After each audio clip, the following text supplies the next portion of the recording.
it for? It's a gift for me. A record album. A special stereo album. Singer Presents Elvis. It's only $1.95. And you can get it only at your Singer Center. You've got to hear it. Elvis sings Flaming Star, Nightlife, and 8 other great songs. There's just one to a customer at $1.95. Know something else?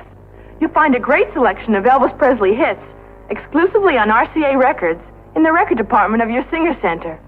And that's where they have this one, Singer Presents Elvis. It's really a swell gift. For yourself. You know what's amazing about that commercial? Is that the album cost $1.95. You can't even buy you can't buy a 45. You can't buy anything for that. You can buy, I guess you could buy a chunk of the vinyl once they break it. That's about it. A recycled piece. Oh man! All right, so who have we got in the house today? We got Charlie. We got Natalie. Dylan. Hey, buddy. Charlie again. Charlie again. Satnin. Long time no see. Hopefully, the chills have subsided. Actually, that was Singer that pulled that one. Parker didn't have much to say on that one. That was a broadcast commercial, but yeah, it's just like a. Hey, Vangello. Lily. You guys, we are ready to have some fun. So I went through a bunch of videos for today because I want to start mixing it up a little bit with a book, continuing books, because it seems like we get a little more. We don't get the porn background music. We don't get the AIs. We don't get Larry Geller and Joe Esposito and every freaking thing we turn. So we're gonna. I'm gonna let you guys pick. I've got some good. I think some pretty good choices, and so I'll go through them all here. But just to recap what we've had going, we had a really fun inside the studio today. It was a great. If you weren't with us, go back and check it out, and you definitely got to have headphones for these. Just it just nailed it. Great acapella. What do you think, Stingray? Yeah, and that if you guys are gonna watch the replay, take your sponge with so that you can join the rubber dub fun. And there's Olga. She's in the house too. Saturday. Yeah, Lori, and we are ready to have some fun. So, first thing I want to do is do my little picture thing that I usually do. Actually, these aren't like I don't think that any of them are fake. I just think there's some cool pictures. So I like to hey Charlie, if we all apologize for typos, our whole show would be titled "Apologies," because it just happens. So, anyways, I found these pictures, and I do believe this is real. I'm not for sure, but I think he looks really pretty freaking cool in this picture.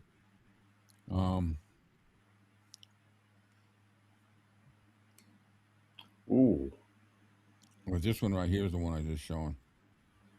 Yeah, that's cool. It's pretty damn good. Catching him in a yawn. I don't think I've ever seen any picture of him yawning. I haven't seen that picture. Yeah. This is look how young. First of all, look how young Scotty is. He looks like just a young kid. He's already started. Now look at Bill Black, hands up in the air. That bass just a flap on. He's got both his hands up in the air. That must have been about 54. I'd have to say 54, no later than early 55.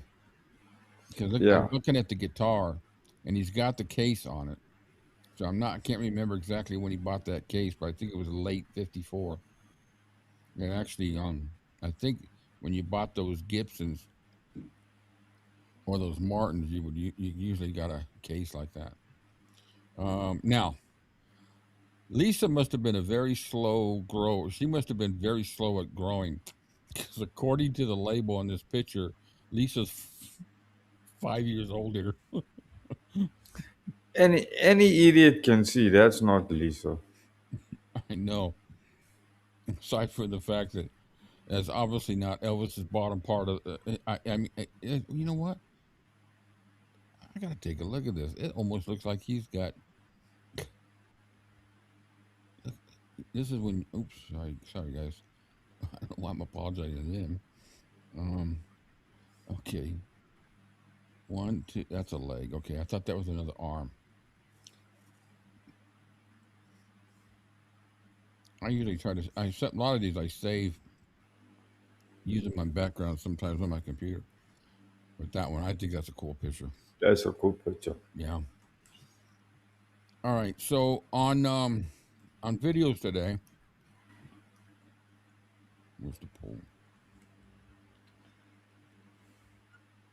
Jeez, look at the irony of our picture. You dressed up like you living in the Like I'm a mortician. yeah, like you dressed up like you in the Arctic, I got this for Christmas. and I'm the absolute opposite. Yeah. Well, look at where what? How many hours we figure it was a flight? 17 hour flight. Yeah, 18 hours. Lily, he was a baby machine. Yeah, that definitely wasn't Lily.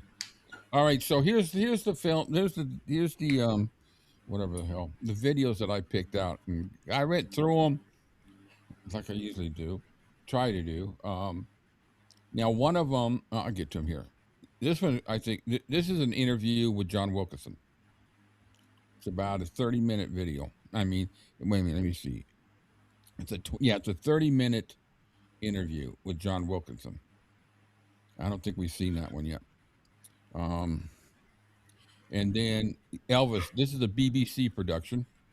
I kind of went through it. I'm not for sure if I really want to do that today. I'd like to kind of, I don't know why. It's too late for me to take it out, but that's all right. Where's it at? This one. This one's an hour long. Um, Elvis Files. Now, this is kind of hilarious. I mean, it's stupid. We've all heard, Yeah, we've all seen the shit about Elvis being alive, but some of the people interviewing this are just as dumb as the story is. It's hosted by Bill Bixby, which really it kind of ticks me off because I'm a huge fan of Bill's, and for him to do something like this with a guy that he was a co-star with, in two movies, but we it's kind of hilarious. we So should watch we should watch it just for the shits and giggles of it. that's what I'm saying. Is that one, and let me go through the rest of them because there's another one in here. This is the back of that. So, okay, now this was done by Bud Glass. You remember those videos we watched by Bud Glass were really good. Yeah, He did this one too. It's the paternity suit from 1971. It's a story about that and the detective. It's actually I watched the whole thing. I started just skimming through it and I wound up watching the whole freaking thing. It's actually pretty interesting. And then we got Elvis Presley Lives On.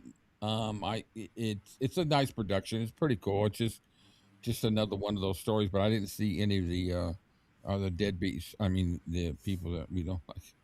And of course, just just as a point of reference, you guys can hear me okay? I'm not too loud or too soft. yeah. Well, they usually let us know. Um, Because I don't hear myself in the headphones, so I don't know how loud I'm coming through. you can't hear yourself in the headphones. No, I turn myself off in the headphones, otherwise I can't hear you. Oh, okay. So, and then I have three videos or a few videos from Gates of Graceland. They're like 15, 20 minutes, stuff like that. Just different stuff. They talk about recording in the jungle room. And let me see. Let me get back here. They got move this over. They got with the Gates of Graceland. I didn't really have a picture in there. They talk about Elvis's record collection. Then there's one of secrets at of the Elvis Presley Automotive Museum, the Jungle Root sessions, Elvis's obscure awards, and then I have a little short 5-minute video of Lisa Marie addressing the rumor of selling Graceland. I'm going to show that here in a second before we get started. But well, what I want to do is we are going to do. I got. Guess what I have? A poll I have a poll. from bathtubs to polls. Yes. Okay. Okay, so you guys can hear me. Okay, I'm not too loud then. Okay, that's good. I'd like to know what I did with the poll, though. Where did I put the poll? That okay? Is it in the other video one? Okay, this is great. Why? Why am I? Why do I do this? Grace. Video pick. Here we go. All right. So there's the name. Okay. So what you're gonna do to vote? So let me run through them again. You got the Gates of Graceland. You got the paternity suit. You've got the Elvis Files with Bill Bixby, an interview with John Wilkinson, a BBC production, and Lives On. I'm not going to play Lives On today, so don't even vote for B. Hit pound A, C, D, E, or F for what you pick on the list. Just vote, and then whatever everybody wants to come up with, we'll go with it.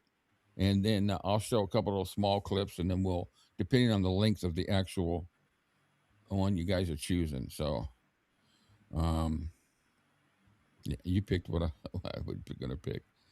We got John Wilkins. I think they all look pretty interesting, actually. But yeah, so we have 2 votes.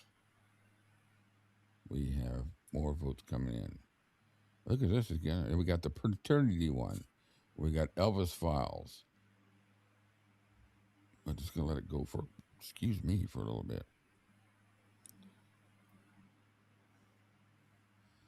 E. Look at that. Ooh, Elvis Files is winning out so far. We'll go about a couple, 2 or 3 more minutes. And then I want to share that book with everybody that I got for Christmas. I mean the box set. Hey, ooh, it's getting closer now between paternity and alive. Faked his death or faked his pregnancy. Faked their pregnancy. There we go. God, we having a good day today, aren't Oh we? my God, we've been fumbling. Half of it was already recorded too. Earlier it was all recorded flub ups. Rub a dub dub. What the word fuck we get on that old topic? Started out with a radio show last night and it's just continued on down that dog road. I gotta tell you guys, you seriously got to start checking in on the radio show. Last night, I think, was one of the top ones we've had. Just hilarious. The Reverend was just. Now I need to give you all warning. We are for adults only. We don't get nasty or nothing like that. It's just transparency. We know that the Rev is AI generated. Bad boy, Rick. Bad boy. Yeah. So anyway, so the Rev's voice is AI, and the voice was created by our very good friend, the creator, no, the creator of videos, Brent. Brent created that voice. I cloned it so that I can do other things, and it cloned just like that's exactly how he did it.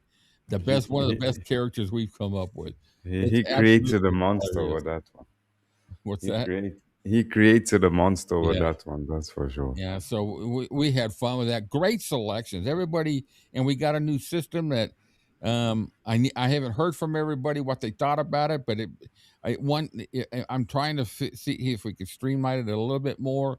It's a song request section that it's all automated through the Google sheet, and it sends me onto a spreadsheet. So because I think what was happening was they were getting so many requests, I wasn't able to keep track of them or who suggested them.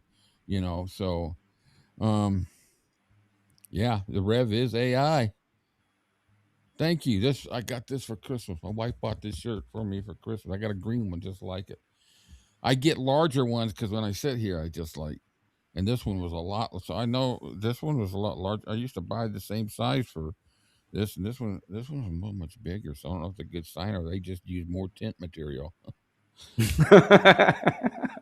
I'll kick your ass. Hey, you got to have a sense of humor in life today, with Oh yeah, all the that's for shit sure. that goes on in the world. It's just I got one other thing I want to show you. What? All right, so it's Elvis Files. That's an hour and 20 minutes. It's a good. We got to laugh our asses off.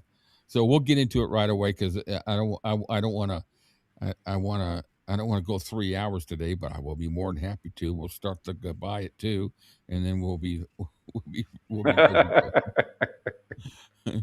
We don't have Kathleen here, so all right. So as you know, I have a bug up my or anyway, I have Yeah, you put your foot in it now. I have a bug up my ass about Donna Pritchett. I just not yeah. So it just over her her obvious attempts at earning money on the name of Presley. And what's this hilarious? Anyways, we'll get into that when I do it. I just got one thing I want to share with you because I just think it's absolutely hilarious. This is if you don't want to talk about clickbait, read the title of this video of hers. Uncle Vernon told me Elvis was taken out. Well, of course he's going to say that. He was distraught. It was like less than 5 hours after. Of course he's going to say that. Now she's taking that as the But, written gospel. but I don't believe for a minute he told her that. No. That's my point. Anyway, I just wanted to share that. I was laughing about it. Um, And then, so one more thing I want to do here is we got another treat today. We got a treat from our good old friend, Banjo Paul. He sent us another song, and I'm going to play it real quick. Then we're going to get to the movie. Hey, we got Thank to watch out. We got to watch out. He's going to start charging us. He's going to start charging us you. royalties. No, he's not. I'm going to start charging him to play the damn thing. You won't get no royalties. I, I I've been on this rodeo before. All right, guys, here you go. A little bit of Banjo Paul. Me like a fool, treat me mean and cruel, but love me, ring my faithful heart, tear apart, but love me. Wherever you ever go, darling, I'll be oh so lonely. I'll be sad and blue, crying over you, deep on me. I would beg and steal just to feel your heart beating close to mine.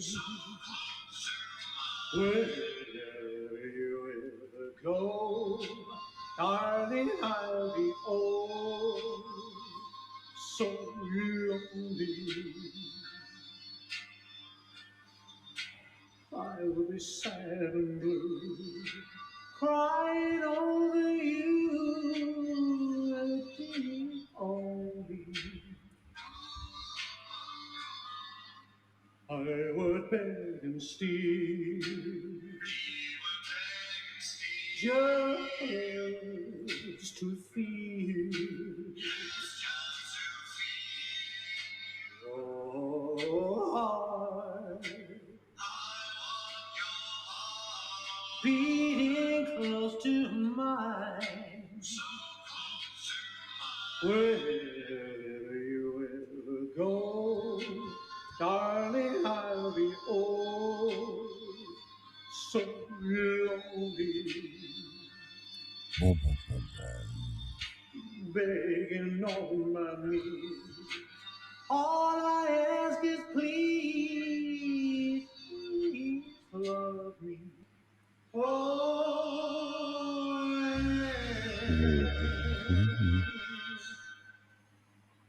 Good Brilliant. job, Banjo. Brilliant. Brilliant. Yes, is the Brilliant. word. Brilliant. Brilliant. All right, guys, let's get into a little of let's have some fun. Get that there. Back to layers, and here we go. We are doing Elvis Files. Good evening, and welcome to tonight's special presentation, The Elvis Files. Tomorrow night, Tom Cruise stars with Brian Brown in one of the hottest movies of all time, Cocktail. Monday night, Sidney Poitier, Tom Berenger, and Kirstie Alley star in the gripping suspense drama, Deadly Pursuit. But now, The Elvis Files.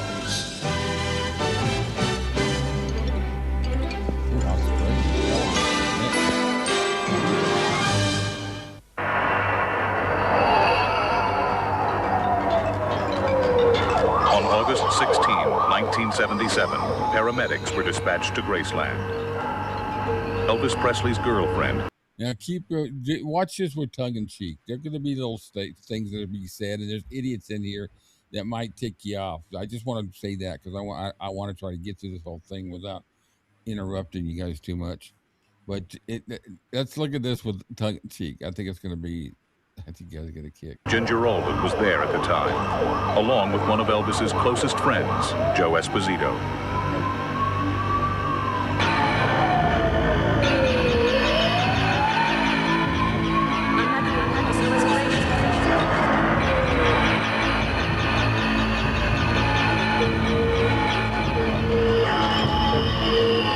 He's cool and clammy.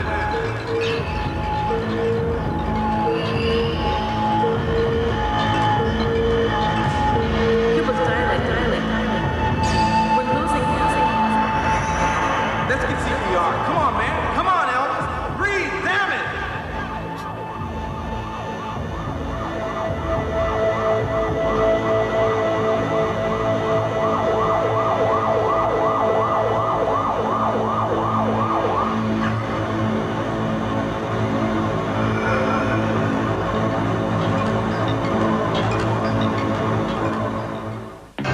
Elvis Presley was a legend, beloved by millions. But the circumstances surrounding his death have been shrouded in mystery. Tonight, for the first time, dramatic new evidence that proves that Elvis Presley was more than the king of rock and roll. Much more. What secret business was Elvis Presley conducting with two different American presidents? Why was Elvis Presley's middle name misspelled on his own grave? Who was this man photographed at Elvis's house 4 months after Elvis allegedly passed away? I started traveling. Who was this mysterious phone caller, captured in a conversation recorded in 1981? Why is Elvis Presley's name found on over 1,400 pages of FBI documents? And why are some of these documents still classified? All this and much more tonight.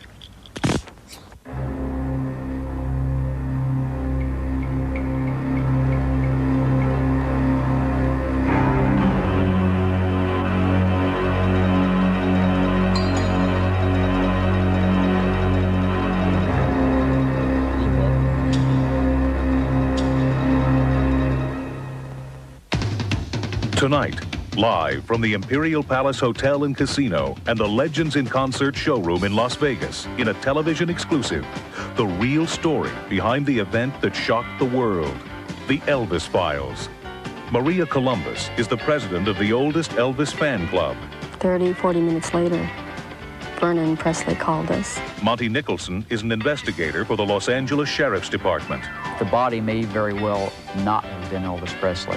Gail Brewer Giorgio is the best-selling author of Is Elvis Alive? And the Elvis Files. The only place it's misspelled is at the plaque at Graceland, the final resting place. Paul Wiest is an internationally renowned handwriting expert. And handwriting notations were made on them. and Elvis built his own handwriting. He looks about Luke as old as Dion is an handwriting. author and political advisor to the Quebec government and a foreign consultant. But Elvis Presley was a federal agent, there's no doubt about that. All these men and women share one thing. They believe that Elvis Presley may still be alive. Tonight, they will tell you why. And now, our host on the Elvis Files, Bill Bixby.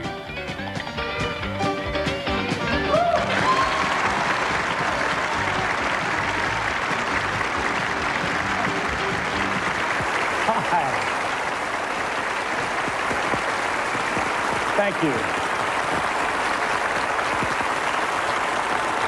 Thank you very much, ladies and gentlemen. Hello and welcome to the Elvis Files. Now, the stage was Elvis Presley's second home. He spent much of his life performing live to millions of his adoring fans. But we're here to look at another side of Elvis. F. Scott Fitzgerald once said, "The test of a first-rate intelligence is the ability to hold two opposing ideas in one's mind at the same time." Well, that's what we're asking you to do. Now, I'm sure if we took a hand vote, most of us believe that Elvis Presley passed away in Memphis 14 years ago this week. May I ask, how many of you think Elvis died August 16th, 1977? Would you raise your hands? All right. Now, may we see hands for those who think that Elvis may be alive? Very interesting. Thank you. All right, I must say that I was inclined to go along with the first group. But we think that by the end of our program, you too will be able to hold two opposing ideas in your mind. First, that Elvis Presley passed away in 1977, and secondly, that he still may be alive. Some of the reasons why you might be able to do this are contained right in here. Inside these FBI files is dramatic evidence that there was more to Elvis Presley than meets the eye, much more. These documents prove that Elvis Presley may have had a life or death reason for disappearing from public view. And they also hold information that strongly suggests he was still alive at least 4 years after he was found dead. Now, during this show, we're not going to open any vaults. We're not going to dwell on the Elvis that the world knows so well, the singer, the musician, the actor, and the star. Instead, we're going to show you an Elvis that you never knew before. A man who may have risked everything for the good of his country. Hold on to your We giblets, brought together guys. a panel of experts who think there was a whole lot more to Elvis Presley than meets the eye, and they're going to share what they know with you tonight. We've set up a special 900 phone line because we want your questions, input, and observations. In a few minutes, we'll tell you how it works. But first, we need to go back to that tragic day in August of 1977 when the world learned that Elvis Presley was gone. My father was listening to the radio in the back while he was working. And when Well, he told wasn't he us, really? we just stopped and cried. It was unbelievable. He's a guy that shouldn't be dead today. And the radio announced that he had died, and God, we both looked at each other and said, we couldn't believe it, you know. I do remember being, crying and being all upset because, you had that feeling about him like he was one of... There's no sound. Your sound is off again. Okay, I have to stop for a second. Does anybody actually believe that these are really real people? I mean, Might be, that they're not playing a character? They might be the early forms of AI.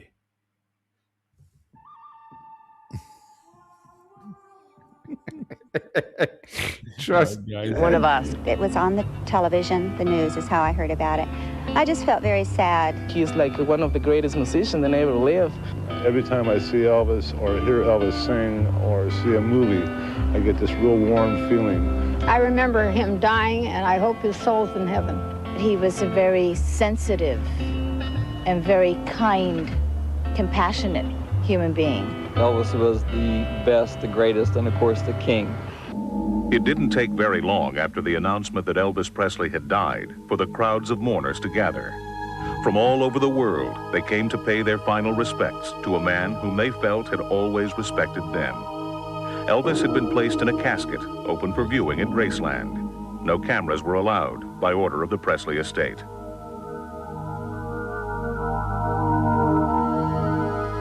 Silently, mourners passed by to say their final farewells. Elvis's cousin, Gene Smith, felt he had to personally say goodbye to the man he had loved so much.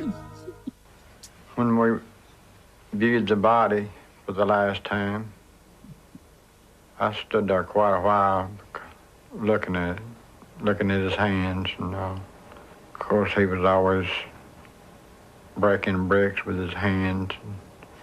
He had calluses on the bottom of his hand, and big old rough-looking knuckles.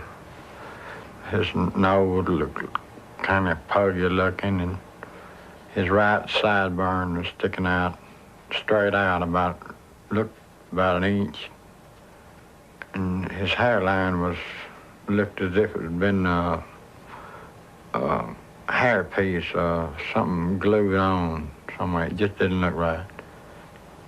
And his hands was just as smooth as a newborn's baby's behind, you know. And it seemed like it was sweating around his hairline. It could have been sweat, it could have been glue, I don't know. I'm sweating just listen to him. I just didn't believe it was him. Now, did they say that was Gene Smith? That wasn't his cousin Gene Smith. No. Wasn't Gene Smith gone when Elvis died? Gene Smith had already died. It was Billy that was alive when Elvis was alive. I don't know. I can't remember. Gene was not the only person who noticed that something seemed odd. Maria Columbus, for 20 years now, the president of the Elvis Presley fan club, also experienced some things out of the ordinary. Absolutely. Now, when I spoke to Maria a few weeks back, she had this to say. Tell me what happened when you learned of Elvis's passing. We were very shocked. And the first thing we did was call Graceland. And we tried to get hold of Elvis's father. But he was obviously busy. And so we left a message to have him call us. And about 30, 40 minutes later, Vernon Presley called us. We told him that we were going to be, flying out there within a couple of hours, and Vernon asked us not to come. But he told us that it was going to be too hectic and too emotional at that time, and too busy. He wouldn't be able to really see us, and he said it would be better if we went the week after. Why do you think that Vernon asked you to wait a week before you came there?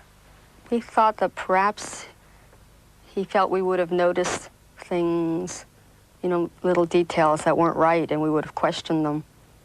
And maybe it would have caused an embarrassing moment for the family. When you got there a week later, what was the atmosphere? It was a very carnival atmosphere. We went over to the cemetery. Elvis was in a mausoleum. And there were people selling Cokes and popcorn.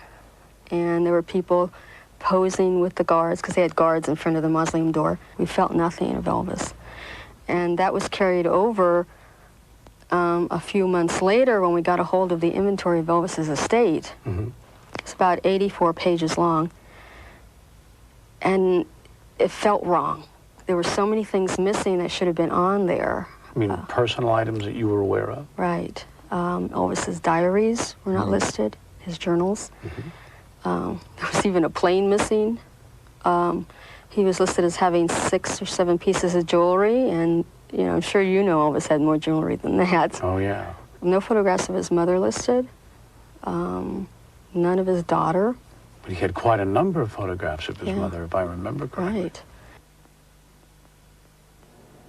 When we come back, we're going to present more startling evidence that suggests it was not Elvis Presley who was laid to rest on that humid afternoon. Incredible? We're just getting started, so stay with us.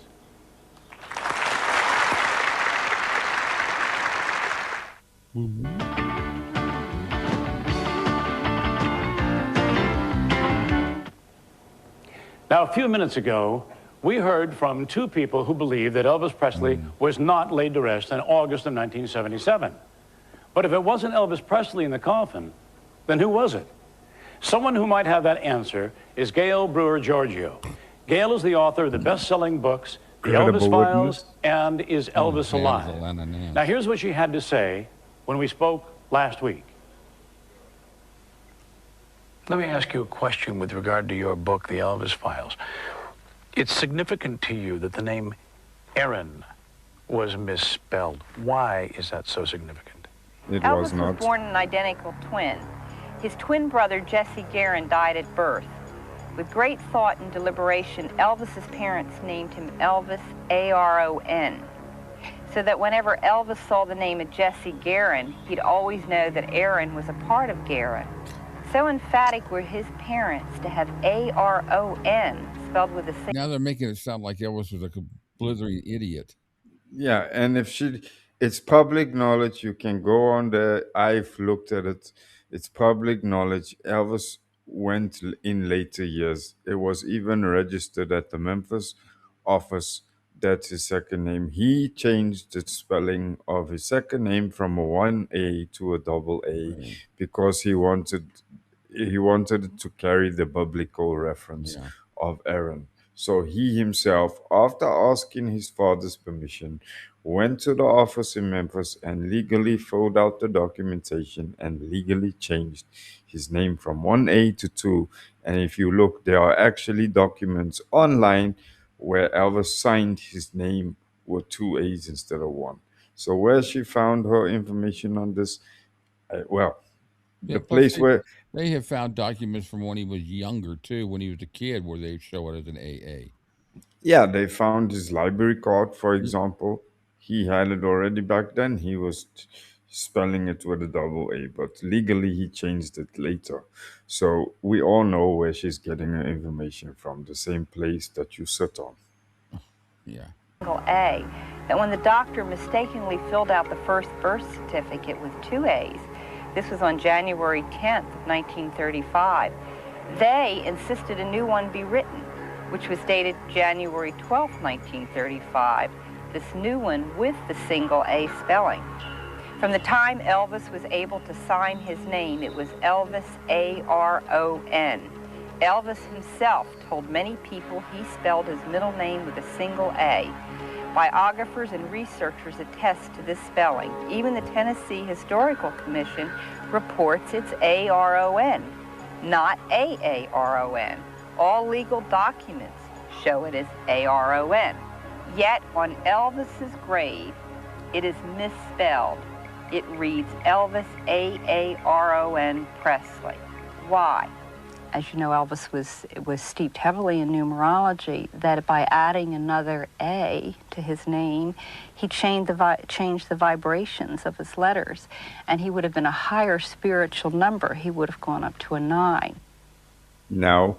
Ladies and gentlemen, Gail Brewer Giorgio. Your spiritual number has nothing to do with the letters in your name. It has to do with your date of birth. All right. Say it again. I said she's contradicting herself much brilliantly. Your spiritual number, your life path number has nothing to do with the amount of letters in your name. It has to do with your date of birth. The date and time of your birth, that determines your spiritual number. Let's ask Gail, isn't it possible that in the haste of putting Elvis to rest, some innocent mistakes were made? Well, I think the key word, Bill, is haste. Why the haste in having such a grand funeral?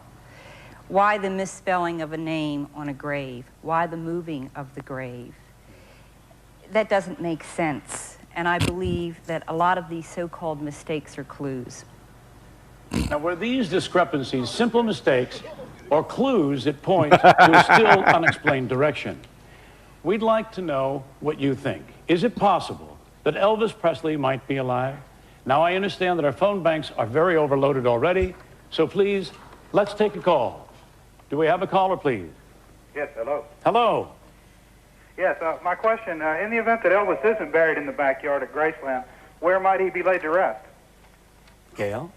I have no idea, because my premise is that he's not laid to rest. There you go. Especially not in the Do we have another backyard, call, he's on the please? side of the house. Hello? Hello? Hi. Hi, Bill. I'd like to know why the reason that you didn't call up Howard Stern today like you promised. Why I didn't call whom? Howard Stern, the radio personality. This is Captain Jenks. Oh, hi. Well, I couldn't call Howard Stern because I was a little bit busy here with about 14 interviews and a show to rehearse and an You awful lied, lot. Bill. I did? Yes, you did. That's very naughty. Shame on me. Do we have another reasonable caller, please? Insert drama. Hello, do we have a call? Hello. Hi. Yes, hi. My name is Louis Morton from Hackensack. I'm just wondering, with all the documented evidence about Mr. Presley's drug use and his poor health, how is it possible that the man can still be alive? Gail? Well, I think that's what this show is about. So stay tuned, hang in here. You'll get your answer. Do we have another call, please? Hello? Hello. Hi. Hi, my name is Rose. Hi, Rose.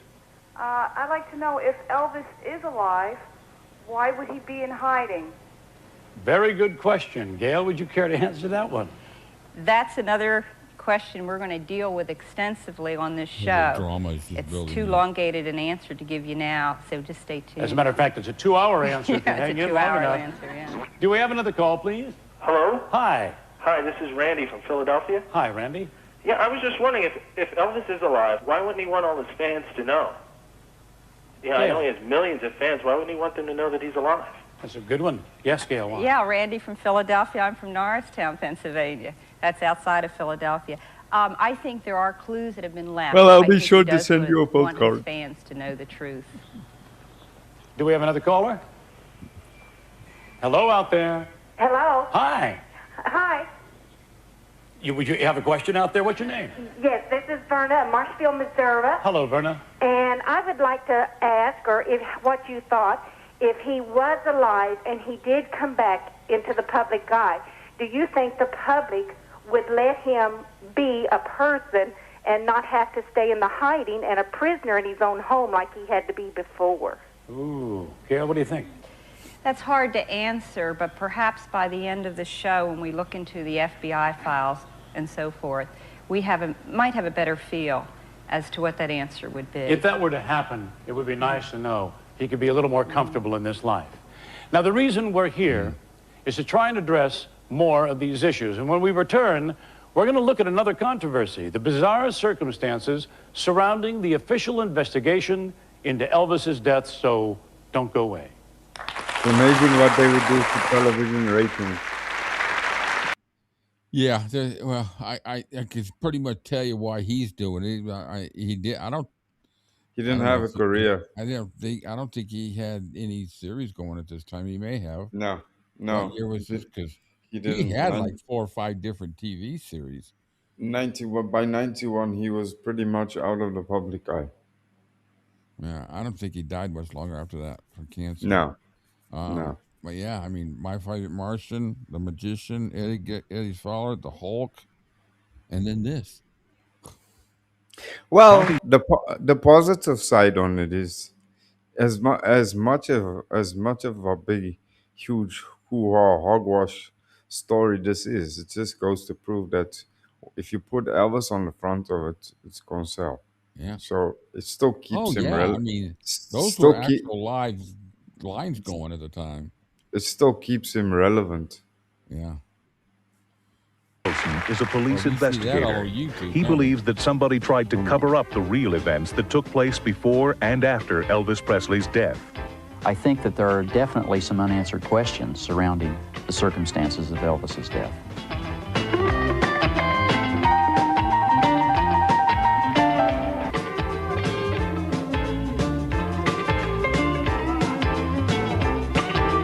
Brilliant segue music. If Elvis Presley is still alive, then the circumstances surrounding his death require more examination. I'd like to introduce you to Monty Nicholson, an investigator with the Los Angeles Sheriff's Department and author of The Presley Arrangement. Monty Nicholson. Outstanding police officer. Welcome, Monty.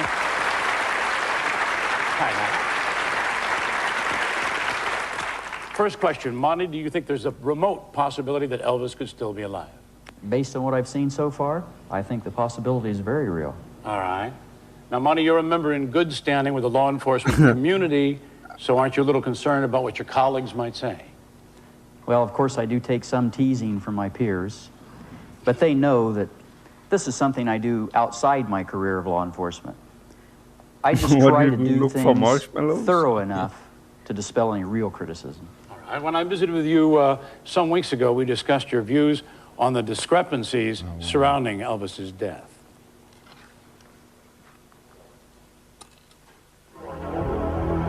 The story released to the public said Elvis died in his bathroom and was discovered by his girlfriend, Ginger Alden.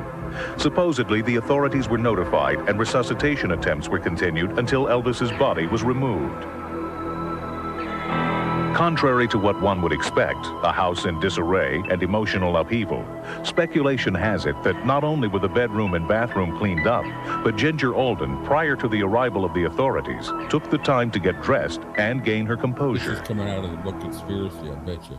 If Elvis died in the morning, how is it possible that he could be getting on a helicopter later that day without being observed? Well, Bill, I'm not sure that he wasn't observed. Why are you not sure of that? In 1977, Monty was contacted by a man who claimed he worked for Elvis. He also claimed to have taken 2 photos of Elvis boarding a helicopter with government agents after the time of his alleged death. Upon seeing the photos, Monty became intrigued by the possibility that Elvis may have faked his death.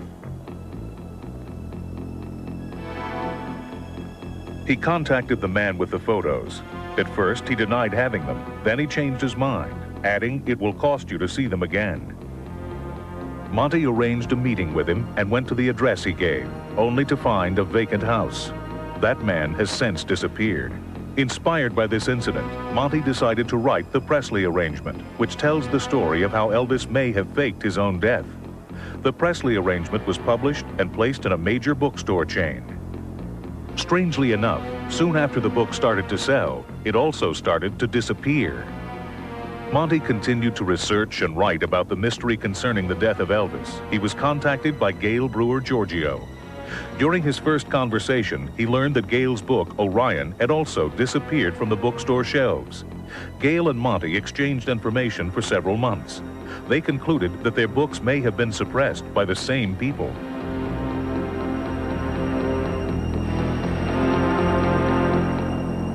So I'm looking at the Presley arrangement by, what's his name, Nicholson?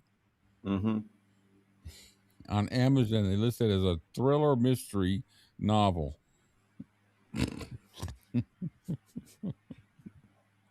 Who knows? I want to see what year it was printed, too. Maybe the maybe the Reverend flew over Graceland on the 16th and picked up Elvis, and they went on a cruise across Memphis. That's a different book. Anyway. Yeah, you never know. I don't mean to be callous when I say this, but isn't it possible that the book just didn't sell? Of course, and it's always possible any book wouldn't sell. I called my publicist, and I asked him about this problem. I said, you know, I have friends that are going into the bookstores and asking for my book, and they're being told that they can't even order it. Yet you tell me it's still in the catalog of books in print. He said in 35 years in the publishing business, he'd never heard of such a thing. There were other discrepancies surrounding Elvis's death.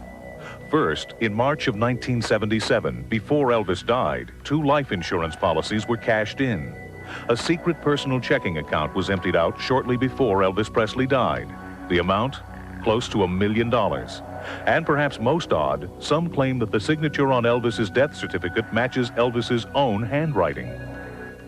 We asked handwriting analyst Paul Wiest to look at these signatures, and here were his thoughts. I was asked by Gail Giorgio to examine some handwriting of Elvis Presley. She supplied me with a copy of a letter written to President Nixon in 1970 and the death certificate or medical examiner's report at the time of his reported death. I examined these 2 documents and compared them by measuring the slant of the handwriting, the spacing between the letters, spacing between the words, the size of the letters, and the individual letter formations. I also made transparent photocopies where I could lay one photocopy, a transparent copy on top of another one for close comparison. I examined these under transmitted light with a light table. The result of my examination was that I found that the slant matched on both documents, that the size of the letters was the same, the spacing between the letters was the same, and many of the individual letter forms were the same. My conclusions after this exhaustive examination was, in my professional opinion as a document examiner, that the same person who wrote the letter to President Nixon also wrote the Elvis Presley death certificate or medical examiner's report of Elvis Presley's death. Now, as we said before, it's important in this story to be able to hold two opposing ideas in your head at the same time. Now, with that in mind, let's take some more calls from our viewers. Hello? Hello out there. Hello. Hi. Hi. Who are you? Judy from Austin, Texas. Hello, Judy. I have a question. I know if it was my ex-husband or father that everyone was talking about, I'd be upset. Why hasn't Priscilla or Elvis's daughter come forth to deny the rumors that he is alive? Very good question, Gail. I'd ask you. Because they don't need to prove. The world was bullshit. told that Elvis Presley died on August 16th. And certainly Priscilla Presley said that too. But I think later we'll find out when we examine the FBI files why they may not have been telling the whole truth. All right, it's another wait and see. Hello, do we have another call? Yes, this is Tammy Smith. Hi. And I'd like to know if there's been any other sightings at Graceland in the last 6 months. Gail? I have not heard of any sightings at Graceland in the last 6 months. But we are going to show you a sighting at Graceland. Tease. Hello, have we another call? Yes, this is Dean Schrader from Lodi, Wisconsin. How do you do? Now, Elvis loved his daughter so much. I was wondering why that Graceland wasn't inherited to her when she was 25. I knew 4 of the bodyguards, and I knew that Elvis faked his death a couple times in the hospital until the press come and he said he just wanted to see if he could pull it off. That and why the life insurance policy was never cashed in. Oh, very good. Gail. Elvis Presley left his entire estate to his daughter Lisa. She was to inherit it in 1993 at the age of 25. In 1988, the conditions of that will have been changed. She will not inherit the estate till 1998. Hello, do we have another call? Hello? You have Scarlett from Gainesville, Georgia. Hello, how are you? I'm just fine, thank Good. you. I'd like to ask Miss Giorgio as to why the family or no one will allow the body to be exhumed. Oh, Well, please. Gainesville, Georgia, hi, that's where I live. That's just outside of Philadelphia. And she gets around. To have a body exhumed, number one, you would have to go to court, prove a crime had taken place. No one has done that. There has been no attempt to do it. That's the way it is. I'll also ask Money. That would be the legal case in this, is that correct? Absolutely, and to this point, there just simply isn't any evidence of criminal activity. All right. Hello, do we have another caller? Ah, we have a tone. Need you to turn down the on your TV. Hello? If you're watching out there, I think you're being asked to turn down the television set so that we will not get feedback. Hello? Hello? Hi. Hello? Hello? You have a question? Turn down your television set because we're getting a lot of reverb here. Okay. Okay. Okay. What's your question, please?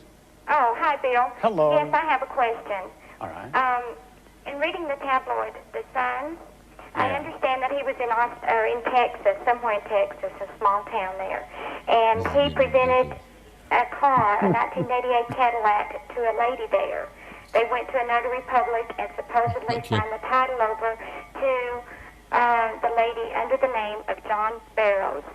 Has anyone bothered to go and check with the notary to see what she thought? First, it's interesting that it's an 88 Cadillac. Now, do you have any information with regard to this Well, car? that story appeared recently, I believe in the past couple of weeks.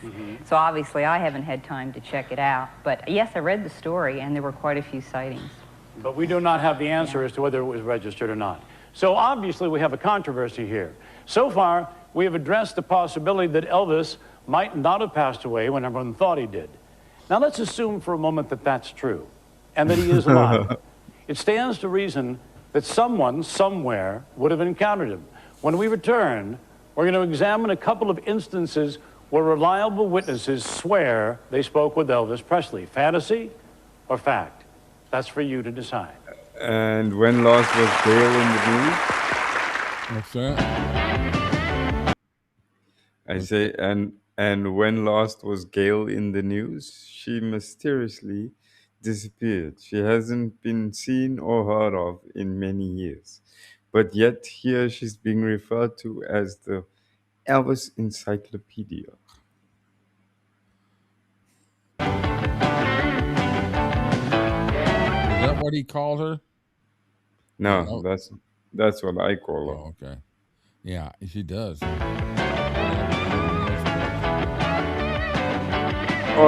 Are you sure she's dead, Kyle?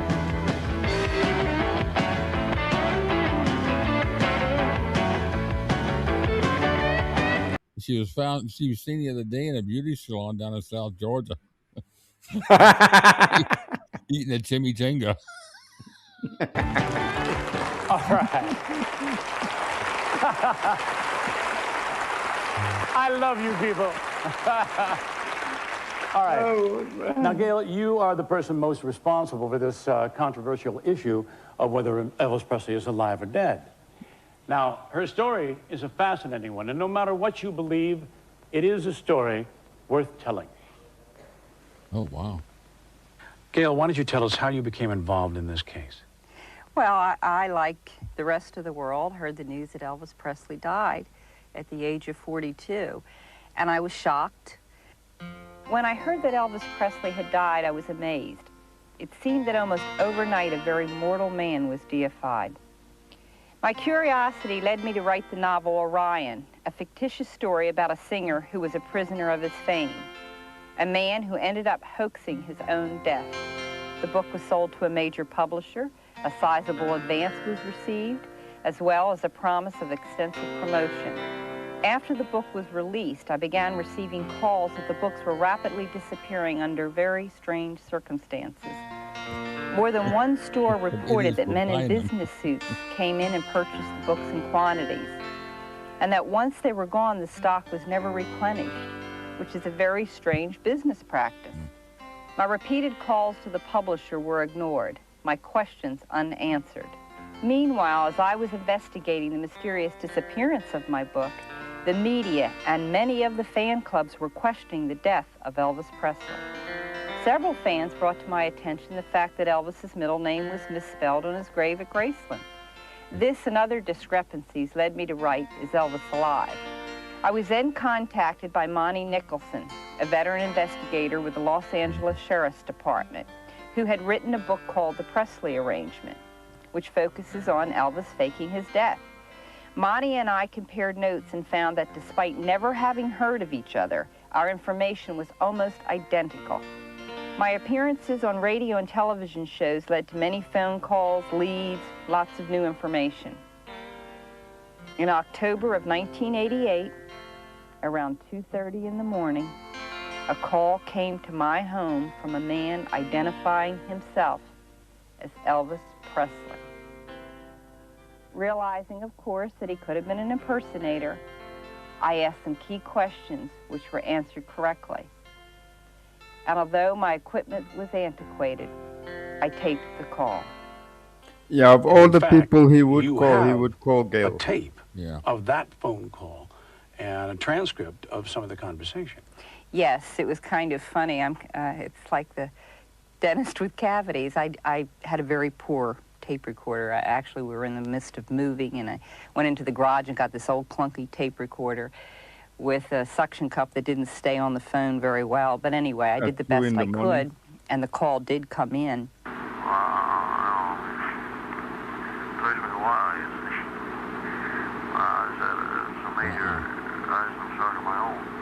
Major surgery? Major shock.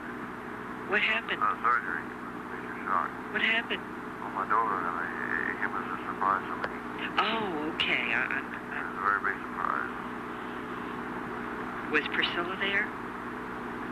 Priscilla's everywhere. We really didn't favor. Well, I mean, was she at the wedding? Yeah, she was there. Is she happy about it? You can ask her. I was saying no. The cats are believing that's the... Well, maybe you'll be a grandfather one of these days. I'll definitely out before my grandfather. You'd definitely be out? The dust will settle and everything before then. Believe me. Anybody, any idiot can hear that's not Elvis That talking. react to Elvis Presley being Yeah, That's not a question, it's how I'll react. Yes, it do. Sounds like it's got a mouthful of cotton. Yeah. People have asked if it was a wax dummy in the coffin, and I laughingly say, well, there was a wick at the top of the head. Well, thank goodness nobody lit it. The great meltdown, huh? Worse than that, nuclear reactor. The biggest story of meltdown in history. All right. I'm Any curious, idiot can how hear many of that's you not here him talking. think that was Elvis Presley? May I see a show of hands, please? All right. Now, Gail, what makes you think it was actually Elvis talking to you? Well, I asked him questions that only Elvis would know the answers to. He answered correctly. Plus, it was a very compelling way he spoke. What do you think? Well, all right. Right now, three possibilities come to mind. First, that you wrote and you produced a phone call yourself in order to sell some books. How would you respond to that? Well, I can't prove that that's not true, but I can emphatically state it is not true. The call came into my home. I took it. I taped it. All right. The second possibility has to be that you So you were received a crank phone call from one of the best Elvis impersonators I've ever heard, because I know Elvis, I knew the sound of his voice, and that caller would have fooled me. And of course, then the third possibility would be that Elvis, in fact, did call you. Well, of course, as I mentioned, the thought of an impersonator crossed my mind. I did ask him questions. He answered correctly. But that tape was also played for Gene Smith, Elvis's first cousin. He stated he believed it was Elvis, that all the nuances were correct. I believe it was Elvis. All right. Are you aware of anyone else that Elvis called? Yes, I am. There was an associate editor of the Detroit newspaper, Kelly Burgess. She received calls, saw him, and actually went to her grave swearing she had spoken to Elvis Presley. Well, before Kelly passed away, she appeared on a talk show. Now, when we come back, we're going to share her story with you. So stay with us.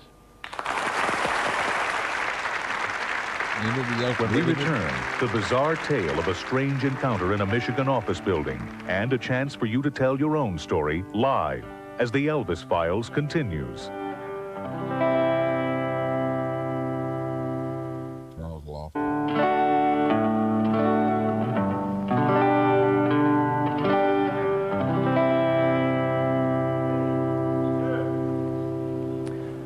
Now, for obvious reasons, the whole idea of people actually seeing Elvis has been subject to ridicule. Well, as we've been saying throughout the program, you need to have an open mind. Now, right now, we're going to bring you the story of Kelly Burgess, a former reporter with the Detroit News who became intrigued with the possibility of Elvis being... You know, that's the question. Yeah. I don't know if that's what you're saying, Angelo, but I would have, if I were Bill Bixby doing this show and I wanted a question here, I'd say, well, what question did you ask him? Yeah. alive when she read Gail Giorgio's book. Now, after hearing rumors that Elvis was being seen in Kalamazoo, Michigan, she decided to go and investigate firsthand. Kelly passed away in November of 1989, but she told her story on a local talk show a few months before she died. Now, this is Kelly's own story, recreated exactly as she claimed it happened. Oh. Though Kelly was a casual fan of Elvis Presley, she knew a good story when she saw one. In August of 1988, she decided to go to Kalamazoo. She went with an open mind. She thought there was a possibility that Elvis Presley could be alive. Kelly's investigation led her to a newly converted office building, formerly a hotel. In 1985, 3 mysterious businessmen had financed the renovation. Though there were offices inside, some of the floors remained sealed off from the public. Kelly decided to take a chance and see what she could find. As she canvassed the building, she repeatedly inquired as to Elvis's whereabouts.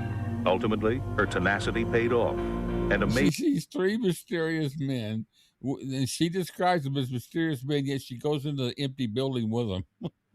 Yeah. Amazing as it may sound, Kelly felt for certain she saw Elvis.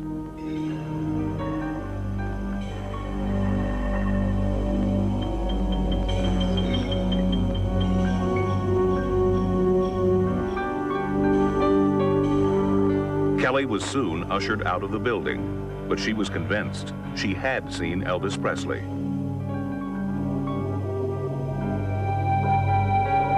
She decided to write a book that would, in her mind, prove the existence of Elvis. Sadly, Kelly passed away before she could complete her task. Subsequently, all of her notes disappeared. Did Kelly actually see Elvis? Gail, what's your opinion? I believe Kelly Burgess saw Elvis Presley. Kelly was a seasoned journalist. She was not a new kid on the block. She was with a major Detroit newspaper. She's not easily fooled. Now, I understand there are other Kalamazoo connections. Yes, there are. Many people know that Elvis Presley and Muhammad Ali were very, very close friends. They visited each other. There's many pictures taken. So Elvis, where do you want to hide out? The Bahamas, Bermuda? You want to go to Jamaica? No, I want to go to Kalamazoo. Nothing wrong with Kalamazoo, but of them together pre-1977. However, there was a picture taken that appeared in 1984 when Muhammad Ali was in the hospital, and as he came out of the hospital, he came out with Jesse Jackson, another unidentified man, and there was a fourth man. It was caught by a UPI photographer. It's identical to Elvis Presley. Well, if that isn't Elvis Presley, it certainly bears a close resemblance. Actually, that picture was shown to Muhammad Ali. Mm-hmm. He identified it as Elvis Brent, Presley. yeah. And the picture was shown Hey, to Elvis' Brent. stepbrother, Billy Stanley, who also said it was Elvis Presley. Is it Elvis? Could be. Well, now wait, what about Reverend Jesse Jackson? What did he say about it? He's working at As Burger far as King I in know, Kalamazoo. Jesse Jackson has no Flipping comment. burgers. I've heard comment? this No story comment. before. I just read Brent's All comment. right, I would like to say that if the Reverend Jesse Jackson happens to be watching the show, we would appreciate if you would call in and clarify this particular moment in time. And if you don't happen to be watching the show, any friends of yours who might pick up on this information today, we'd appreciate hearing from you as soon as possible. Thank you very much. Now, that isn't the only photograph allegedly taken of Elvis Presley. When we come back, we're going to bring you the strange story of another picture taken in Elvis's own backyard, several months after he was supposed to have died. Now, who do you think this is? Think about it. What the fuck that is? And we'll be right back. Yeah. That's Al's daughter. And now I think it's time for a Later traffic on, report. the Elvis Files brings you the true story Reverend of a dangerous Carruthers. FBI sting operation Oh, and man, the really? identity of its chief informant, Elvis Presley. Stay with us. Great minds think Oh alike. my God, that's hilarious.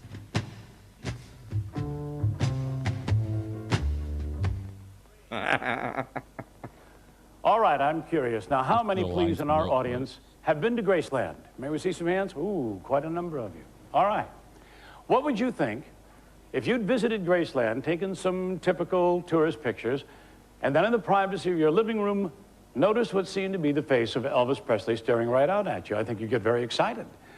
Well, this is precisely what happened to a man named Mike Joseph on New Year's Eve day, December 31st, 1977. Now, recently, Mike was interviewed about the events leading up to this amazing picture. Let's watch. It was New Year's Eve, 77, when I took my wife and my son and my nephew down to Graceland. They had just opened up Memory Gardens where Elvis was laid to rest. And we were there for an hour, and we left back for home. Had the pictures developed, and looked at them, put them away. One day after reading a book, I decided to look at my pictures again. I pulled them out, and this time I saw something in one of the pictures that I hadn't seen.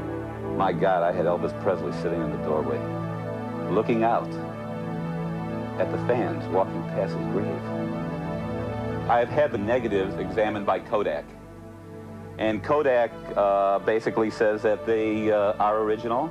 They have not been tampered with in any way.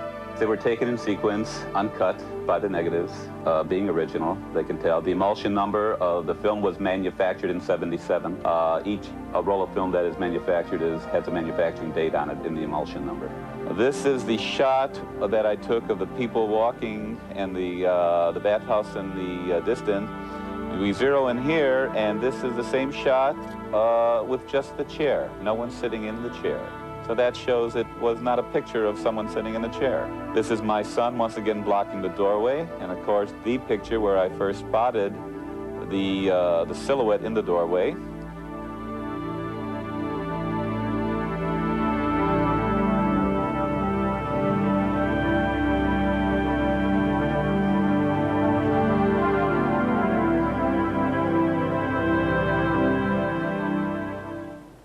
All right.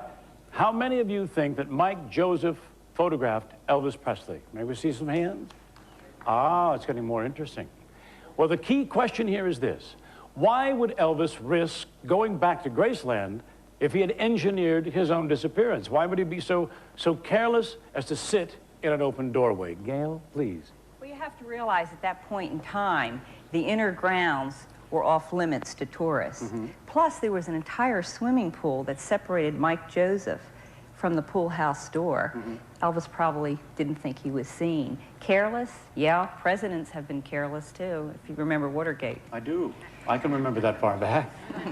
All right, to play devil's advocate here, it seems to me that if Elvis is really trying to hide out, he's not doing a very good job. I mean, he's taking meetings with the reporters, he's making late-night phone calls. It's hardly the behavior of someone trying to keep a low profile.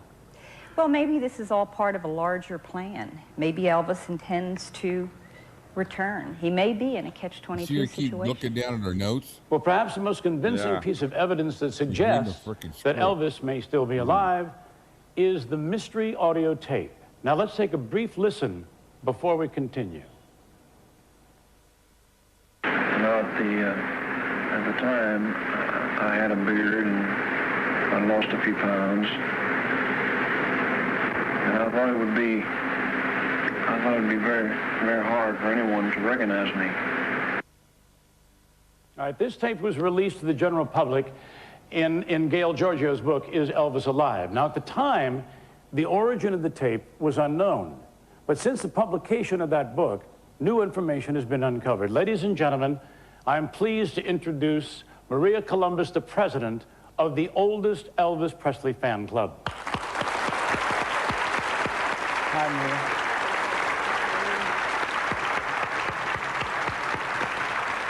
Okay. Now, Maria, will you please tell us about the tape? Okay. I received this tape in 1981 from Steve Chances from Florida. He had written a book called Elvis, Where Are You? Now, on this tape, you only hear Elvis speaking. The person he was speaking to was edited out. Yes, I noticed. I noticed that. Well, part of it was edited out. Why would anyone edit out one of the parts of the conversation? He's reading the script, too. That sounds sort of suspicious to me. Yes, it's suspicious to me, too. The only thing I could think of is that the person did not want to be recognized. But I believe it is Elvis speaking. Curiouser and curiouser. All right, we brought in an audio analyst to find out if the voice on the tape is, in fact, that of Elvis Presley.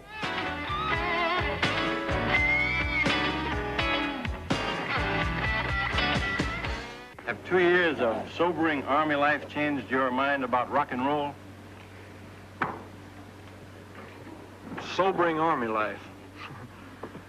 No, it hasn't. It hasn't changed my mind because I was in tanks for a long time, you see. And they rock and roll quite a bit. I started traveling all over the world. And it's been enjoyable, but it's been a constant battle of growing beards and this and that to keep from being recognized.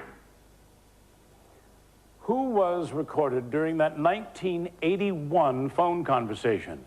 If he was traveling around the world, that means he had to have some kind of, he would have had to have a passport. probably under a fake name. If he was faking his death, and now he's committed a felony. Was it Elvis Presley? One way we can find out is to utilize some tools from law enforcement to electronically contrast and compare the voice of the real Elvis Presley and the voice on the tape. L.H. Williams works with a major police department in Texas and is an expert on audio voice prints, and here is his report.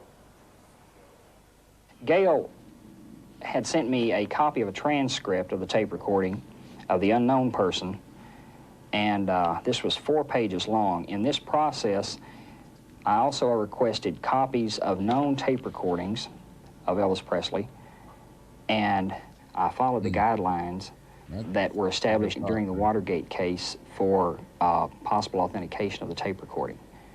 I selected the same words and phrases of the known and the unknown person for comparison purposes. This is the known sample of Elvis Presley stating the word music. This is a sample from the unknown tape recording showing the word music. The formats that were formed fall within the same frequency range through here, which would indicate a match.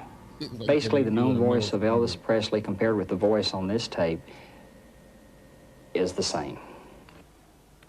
Now let's assume for a second that this test conclusively proves that Elvis made this recording. Can we be sure that it was made after 1977? We've made a transcription of the recording, and we marked down specific things that the caller said. If any one of these comments describes events that happened after Elvis's alleged death, then the argument that he might still be alive is stronger. I can guarantee you that that tape was made after 1977. Doesn't mean it was Elvis.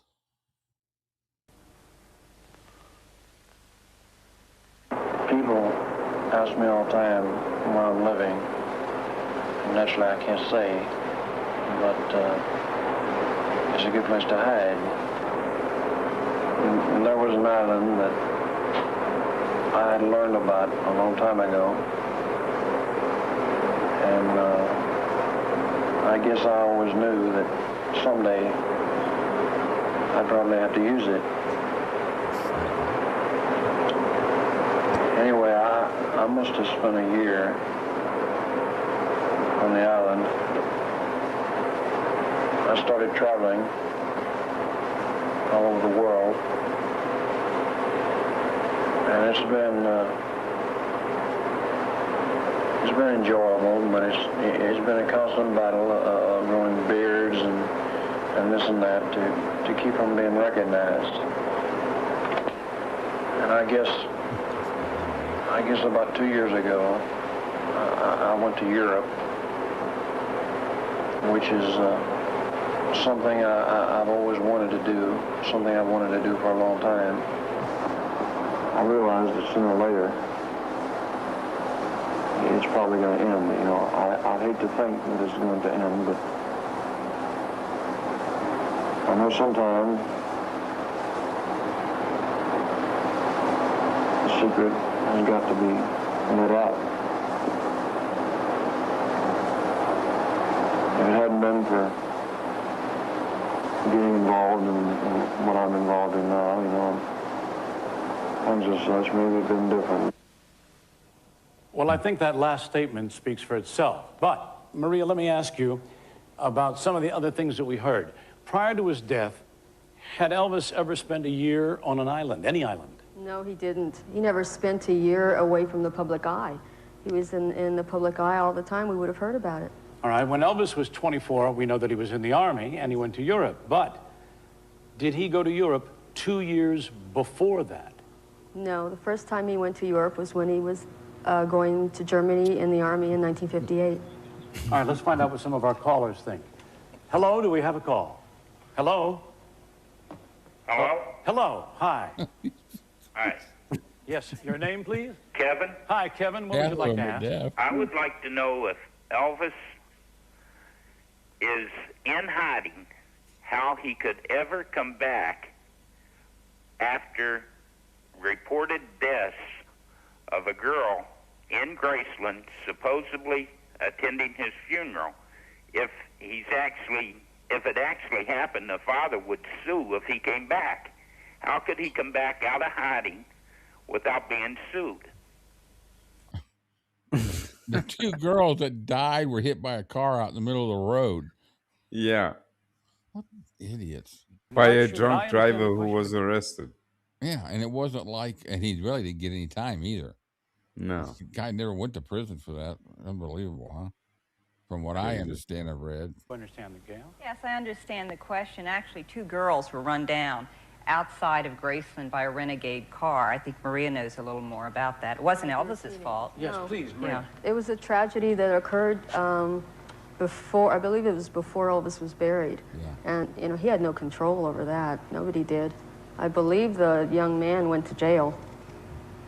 I see. Well, that's yet to be answered then. Do we have another call? Hello? I think he did. Hello? Hi. He served a very minimal time. Yes, I have a question for both ladies. Yes. Yes, have they both taken a lie detector? And I have a question for the detective. And what kind of charges would be filed against him if he is still alive? All right. I'll be back to you. Have you taken a lie detector test? On what? On what? That is the comment of the night so far. Why is he making phone calls explaining that that is not. Well, have you ever taken, with relationship to your book or any of the information here, have you ever taken a lie detector? Well, actually, the information in my book isn't anything I made up, so how could, I mean, I didn't change the name on the grave. I didn't write on the FBI But files. you didn't take it, you haven't taken a polygraph? There would be no reason to. I mean, there's no question they could ask me because I had nothing to do with it. No, neither have I, by the way. women from him? The other question was, I think, the charges. What would the charges be? As we've stated before, there were some insurance policies that weren't cash, and there was a reason for this. These policies were paid up, and as long as the Hi, owner Helen. cashes Nice these to see policies you. in, there's no fraud involved. That would be the first two policies. Absolutely. Yeah. And of course, we have information that a third policy has not been cashed or been claimed, and that policy is not paid up. The point being, He never signed it. That's why. there would be no criminal charges that I know of to date because we have no record of any criminal activity. It's not against the law to fake your own death and to be someone else. Only against the law to impersonate another and gain something for yourself through fraudulent means. I see. So collecting on the third insurance policy would be fraud were he to be alive. Absolutely. All right.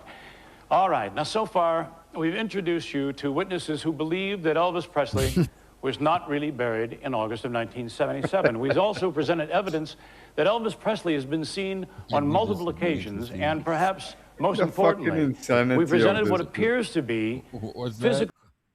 The fucking insanity of this shit. And I know there must have been fucking millions of people back in the day glued to the TV thinking, oh my God, Elvis is alive. I don't think I've ever seen this. Now, her books, the Elvis Files, that audio tape and all that, I bought that. I remember buying that out of the back of a magazine and sitting there listening to it. And I was like, oh, God, man, that's Elvis, man. It took me about a day to figure it out afterwards. When my dad told me, are you freaking stupid? Documentation that Elvis has been photographed and recorded. Okay. Why is there no volume? Now let's make an assumption for a moment. Are you freaking Elvis serious? Why is there no volume? I can hear. Can you hear the movie? Presley staged his own death. Yeah. Why would a man Did blessed you with mute wealth, it? fame, extraordinary talent? Well, no. What the hell? What minute? We're at 58. 56 minutes. Hold on. Let me do this. Good evening, and welcome to tonight's special presentation, The Elvis Files. Tomorrow night, Tom Cruise stars with Brian Brown in one of the hottest movies of all time. Against the law to fake your own Yeah, death Lily, go and to be run. someone Check. else. Maybe I was Only hiding in against your the law shower to stall. impersonate another and gain something for yourself through fraudulent means. I see. So collecting on the third insurance policy would be fraud were he to be alive. Absolutely. All right. All right. Now, so far, we've introduced you to witnesses who believe that Elvis Presley was not really buried in August of 1977. We've also presented evidence that Elvis Presley has been seen on multiple occasions, and perhaps most importantly, we presented what appears to be physical documentation that Elvis has been photographed and recorded. Now, let's make an assumption for a moment. Elvis Presley staged his own death. Why would a man blessed with wealth, fame, extraordinary talent choose to vanish from the public this way? When we return, we're going to present... I talked to Vice President Agnew in Palm Springs 1 week ago and expressed my concerns for our country. The drug culture, the hippie elements, the SDS, Black Panther, etc., do not consider me as their enemy, or as they call it, the establishment. I call it America. In this letter, Elvis volunteered to become a federal agent, saying his contacts with the youth culture would allow him access into worlds that other undercover agents could only dream of penetrating. After the letter arrived at the White House, some of Nixon's aides debated whether it would be in the president's interest to meet with Presley. Here is the memo that decided the issue. Nixon took the advice and decided to meet with Elvis to give him the credentials he wanted. Elvis got his wish, a presidential appointment as a secret DEA agent. Some feel that Elvis was just playing make-believe, but it has been verified that Elvis allowed an undercover agent to infiltrate his road crew from 1974 to 1976. What was that secret agent investigating? Nobody will say for sure. At this same time, Elvis had become immersed in writings dealing with human spirituality and religion. Perhaps the most widely known entertainer in the world, Elvis was able to keep both of these sides of his personality a secret to the general public. His spiritual side he kept secret because he wanted to. His undercover life he kept secret because he had to. And this brings us to the FBI files. According to the records, there are more than 1,400 pages of files on Elvis Presley. The first stems from a citizen complaint in 1956 reporting Elvis's bad attitude. The last report was made in 1983 and describes the sale of a car that allegedly once belonged to Elvis. But by far the longest and most significant document covers the years 1976 to 1982. Containing over 1,000 pages, it concerns a criminal investigation and a man named Frederick Peter Proe. Okay, this we know about. It's fact. Operation. Over 600 pages of these documents are still classified. But what has been released details a far-reaching sting operation that brought down an organized crime ring that stole billions of dollars from their victims. And the man who may have been an integral part of the success of this operation, called Fountain Pen, was Elvis Presley. In order to make sense of these documents, we've invited one more distinguished guest to join us. His name is Luc Dion. He's from Quebec, and Luc formerly worked for the Quebec government, but for the last year, he's dedicated much of his spare time to uncovering the working of Operation Fountain Pen. Now, trying to condense 1,400 pages of FBI files is a daunting task, but Luc has managed to prepare a short-form version for us. Operation Fountain Pen did exist. It had to do with the it had to do with the fraudulent sale of the Lisa Marie. Operation Fountain Pen. Oh yeah, that was a legit case. Yeah. Leave it to the FBI. Although, I think this whole story started because of that case. Because according to the case file, Elvis and Vernon were supposed to be federal witnesses in the case, and that case was supposed to be appearing in front of a federal grand jury on the 15th.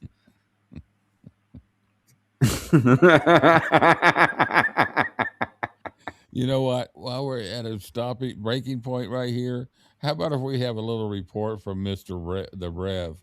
Mr. Carruthers. This goes out to Brent, our hero, for creating this character.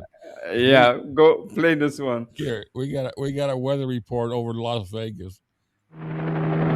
Well, hallelujah, and hike up those holy hymns, you lusty lambs of Las Vegas. This is Reverend Clayton Carruthers, your pulpit-pounding traffic prophet, broadcasting from Blue Moon Radio, where Elvis's swivel sets the sinners aflame in 2026. Dawn's breaking over the desert, but the strip's backed up harder than a hound dog in a tight kennel, from the Bellagio spurts to the Luxor's peak, with commuters thrusting forward in fits and starts that'll leave you sweating and praying for that sweet release. Amen? I-15 northbound's pounding away smooth, but southbound? Oh, Lord, it's a deep dive into delays. Construction crews drilling in relentless rhythms that'll rattle your undercarriage. Watch those merges. Slide in consensual or face the wrath. Tropicana East is a slow, teasing crawl, building tension like foreplay at a peep show, while westbound whips by quicker than a Vegas quickie. Parking at the casinos? Spots are tight, ease and gentle, brothers, or you'll be pulling out frustrated. Drive with divine desire, let that burning love fuel your engine, but keep it holy, or at least mutual. Thank you very much. Reverend out, glory be.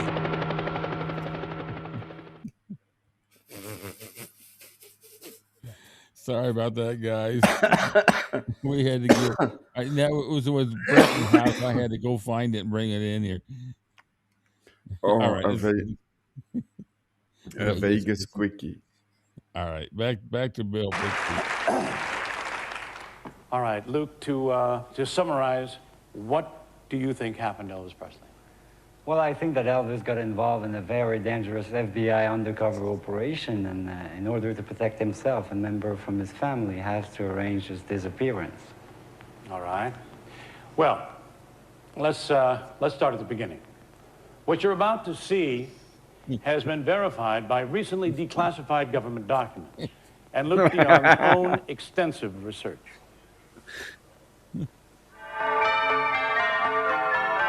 No, the Christmas again?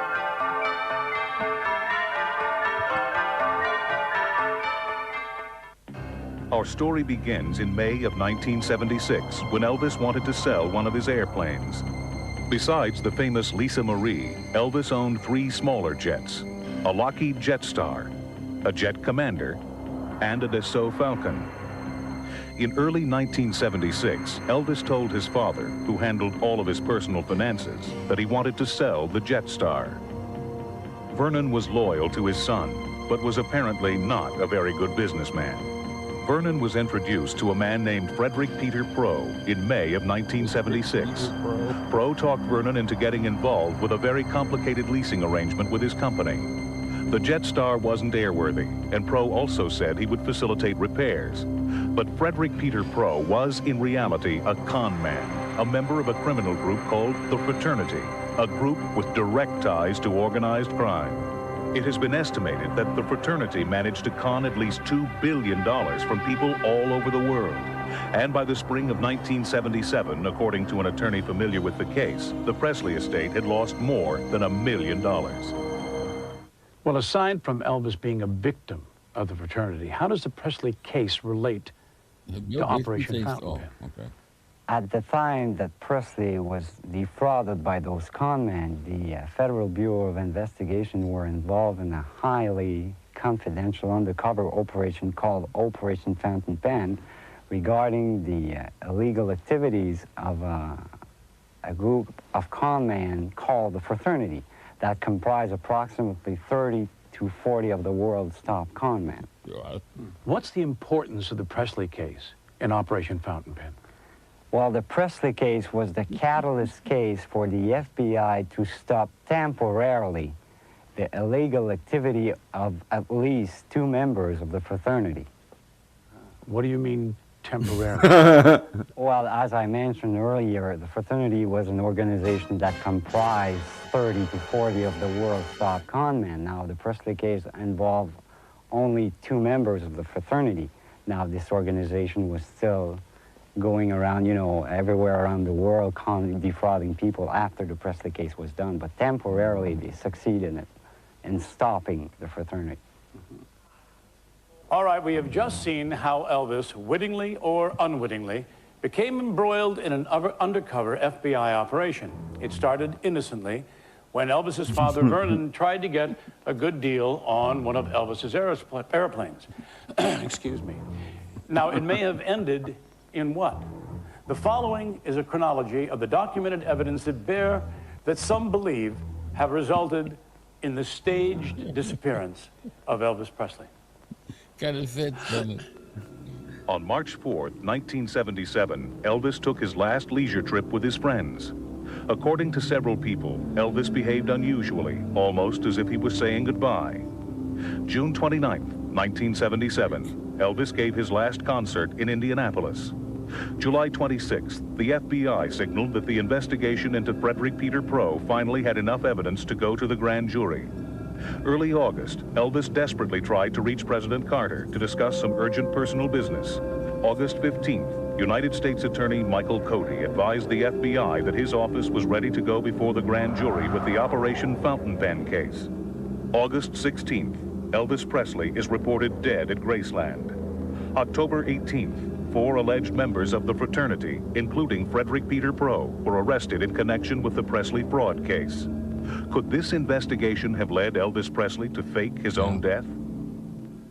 Do you think it was dangerous enough to justify a sudden disappearance? Well, that's the point. If you look at the criminal background of certain individuals who were involved in the Presley case, it would be highly just. To Mr. Mitchell Matthews, they didn't have DVDs when Elvis was alive. That's a bullshit statement. Viable. Do you think that Elvis was put under the witness protection program? Well, the fact that the 2 members of the fraternity were involved with you can troll all you want. I don't in the Jetstar deal were themselves put under the witness security program is something in itself. If it was dangerous enough for the prime suspect to be put under the witness security program, it was surely good enough for Elvis Presley as the main victim to be put under the program. But Elvis Presley was a federal agent. There's no doubt about that. All right, Gail, what do you think of all this? Well, there is no doubt about it. Elvis Presley was a federal agent. His power and clout went to the White House. President Nixon made his appointment. We also know by records that Elvis Presley received a call from President-elect Jimmy Carter at the end of 1976, and President Carter wanted to appoint Elvis to a special commission in the Carter administration. Another call was placed by the FBI between President Carter and Elvis on August 15, 1977. Elvis's name is listed in the Justice Department's Black Book as a federal agent. Plus, there's books at Graceland that seem to be clues. And during Elvis's last concert tour, he made some very strange remarks on stage. It sounded like he was saying goodbye. He would say things like, I am, and I was. And he also said to the audience, he said, I may not look good tonight, but I will look good in my coffin. Oh, crap. Well, couldn't all of this... We got one guy in the chat dishing out just as much bullshit as what Bill Bixby's dishing out right here. Nice little troll, but let him troll. Yeah, no, I'm glad we gave him something to do. Yeah, you know, he's got one hand type and one hand... No, okay. Simply mean that Elvis planned to take his own life. It was suggested that he was deeply upset over a lot of books that had recently come out. Anyone that knows anything about Elvis Presley knows he was very religious. He's even made statements that suicide was immoral. However, everyone knows how Elvis felt about his 9-year-old daughter, Lisa Marie. That was the longest visit she had at Graceland at that time. She was there. The only other bedroom upstairs at Graceland is Lisa's. Do you really think that Elvis Presley would chance his daughter finding a suicide body? And beyond that, Elvis Presley, on the evening of August 15th and into the early hours of August 16th, made an emergency dental appointment to have some work done. That doesn't sound like a man who was planning to take his life in a few hours. It Maybe was an emergency he was planning treatment. death, but not suicide. All right. Let us assume that I Elvis think she got did hold not of your take his gummies. own life. Well, that's where that shipment went. Oh, yeah, she's a. Let us also assume that Elvis did not die of natural causes. Now, do these FBI documents ever mention 15 anything minutes that left of this. suggests that Elvis Presley Been a good did laugh, not though, you know? die August Yeah. 17th, 1977? Luke, I put that to you. She's Well, three they'll fries better short. than that. I'm She's a convinced whole that potato Elvis, in his short. own verifiable in writing, made different notation on those documents several years after his alleged death. All right. We a have to good take a one. break here, and when we come back, we'll take a close look at these documents. Oh, I can see them here. When the Elvis Files returns, we'll take you along as we see how Elvis Presley could have faked his own death and give our live audience a chance to ask our panel of experts how and why he did it. Did he say that? August 17th? What's that?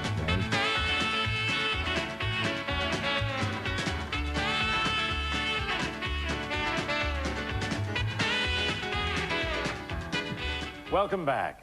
Our guest is Luc Dion, a French-Canadian who has spent the last year examining the FBI files pertaining to Elvis Presley. Now, Luc, you mentioned that Elvis might actually have written on these documents. Will you tell us more? Well, when you closely examine those documents, we can find numerous notation and correction that has been made in what I believe is Elvis's handwriting. And I think that I'm almost positive that Elvis Presley continued his involvement in Operation Fountain Pen for several years after his alleged death. Okay. Now, we brought these documents to handwriting analyst Paul Wiest. Ladies and gentlemen, Mr. Paul Wiest. Welcome, Paul.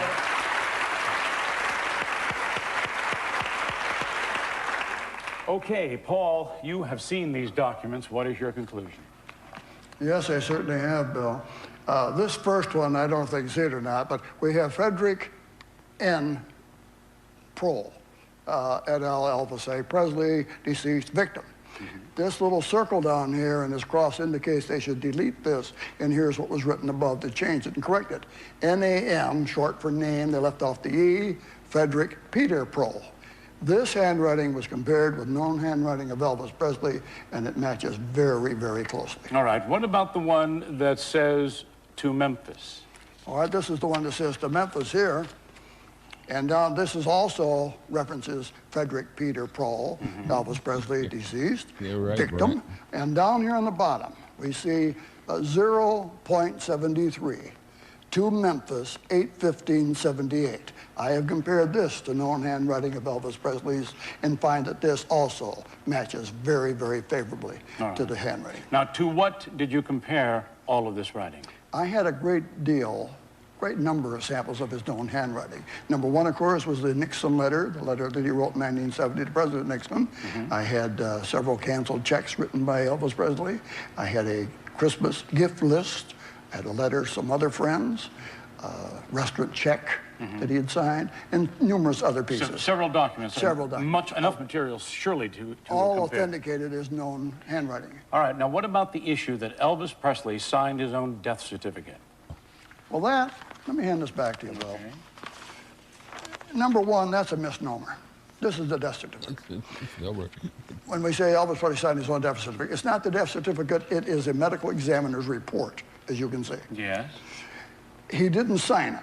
This was signed by the medical examiner down here. All right. But the name right on here, the street address is 3764 Elvis Presley Boulevard. That, I believe, is in Elvis Presley's own handwriting. Also over here under occupation entertainer. They both match up very closely to known handwriting. All of it was, in your professional opinion, Elvis Presley's handwriting? Yes, it was. Okay. Now, Paul's findings were corroborated by handwriting analyst Sheila Lowe.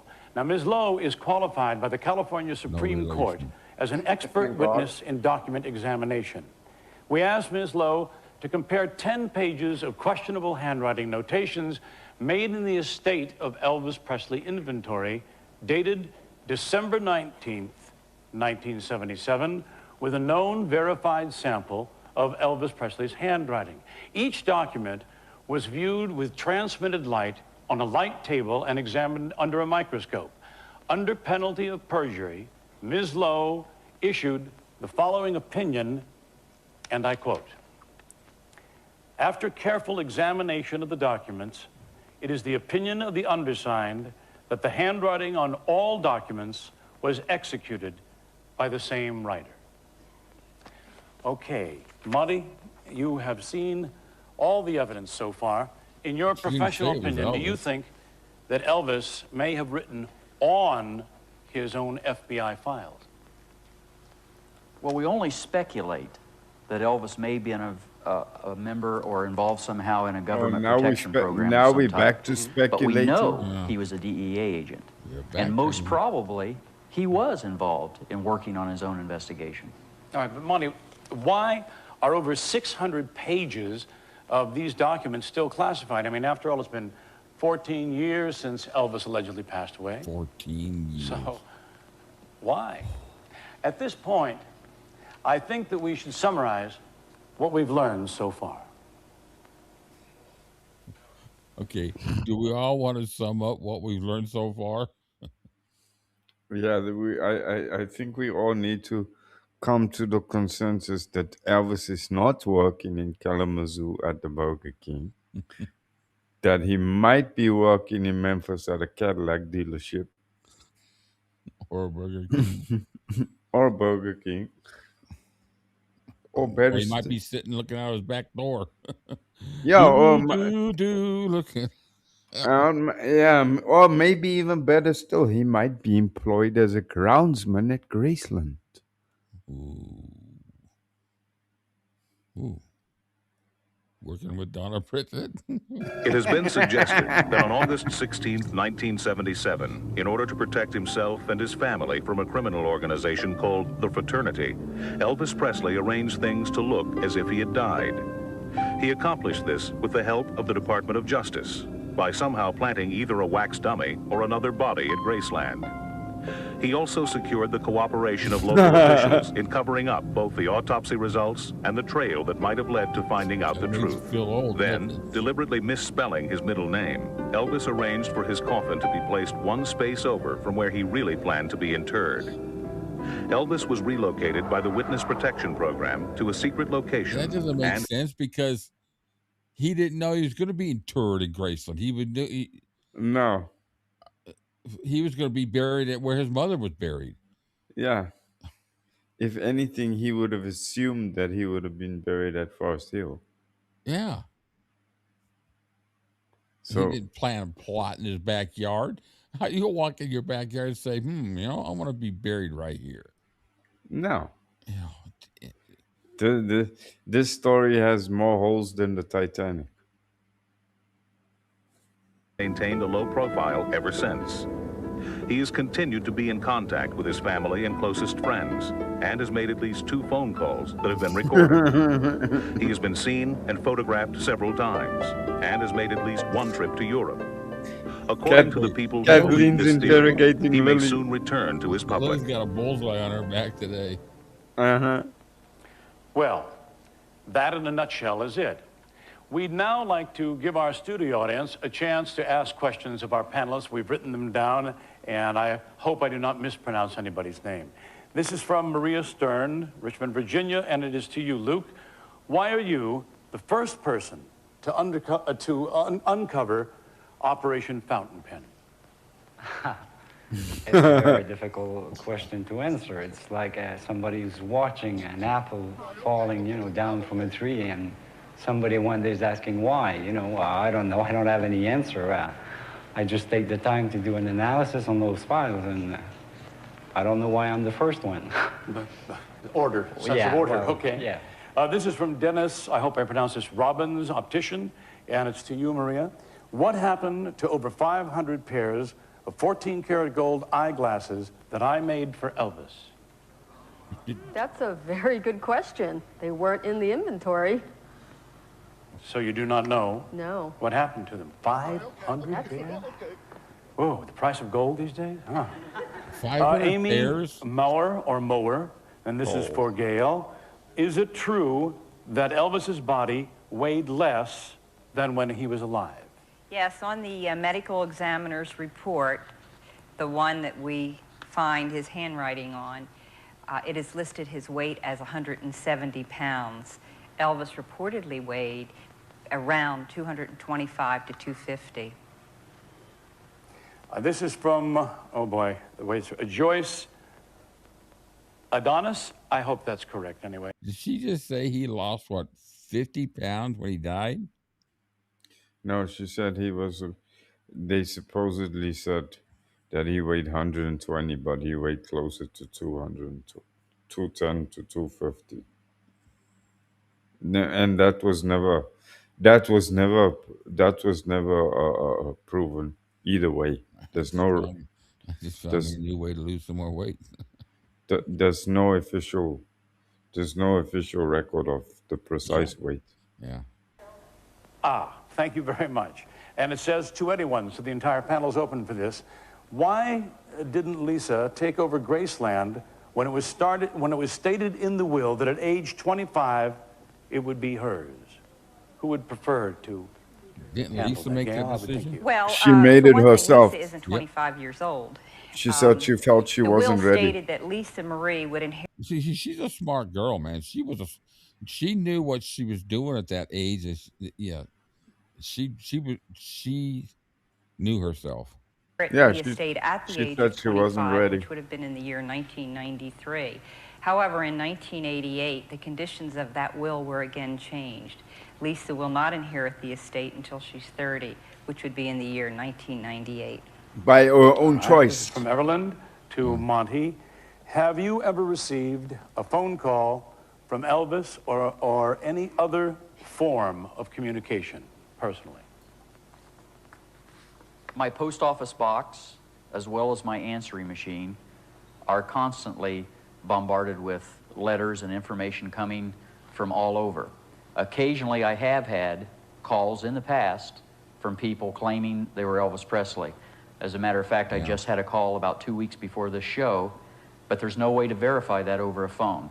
And unfortunately, I unhooked or disconnected my phone surveillance device that I'd kept hooked up for about 3 or 4 years, hoping he would call, and that night I didn't have it hooked up. But I haven't been able to verify any of those calls. All right.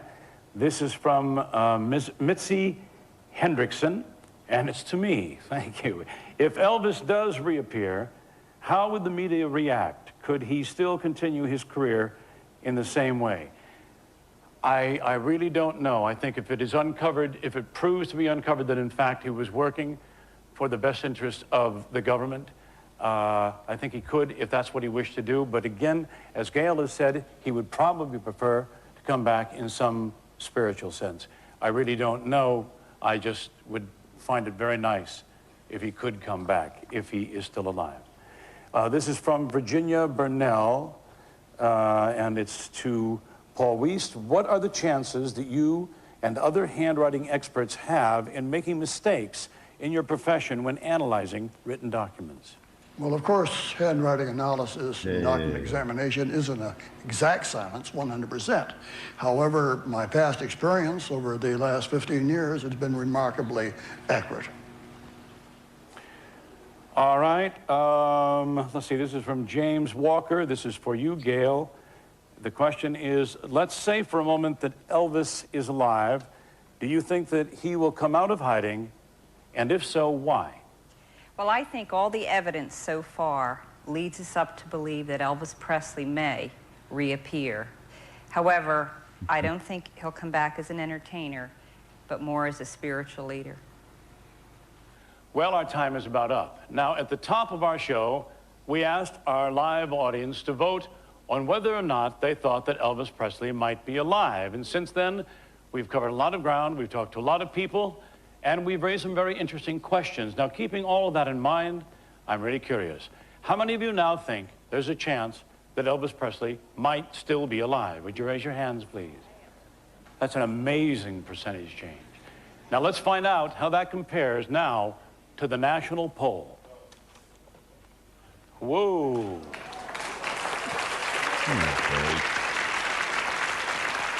They have 8 people watching. I would like to address something. I've been asked many times, Bill, isn't this show exploiting Elvis's death? Yes, was my feeling. In fact, when I was first asked to host this program, I said no for exactly that reason. But then a body of evidence was presented to me that made the circumstances of August 16th, 1977 debatable.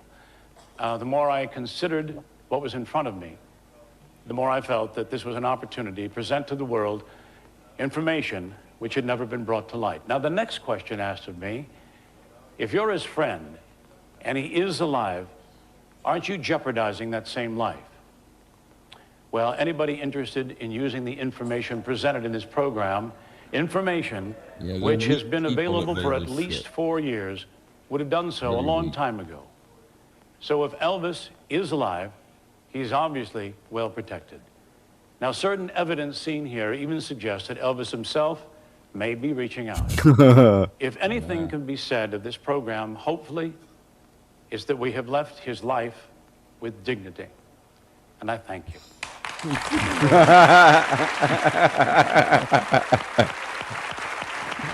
You know, something we didn't consider. Something we didn't consider.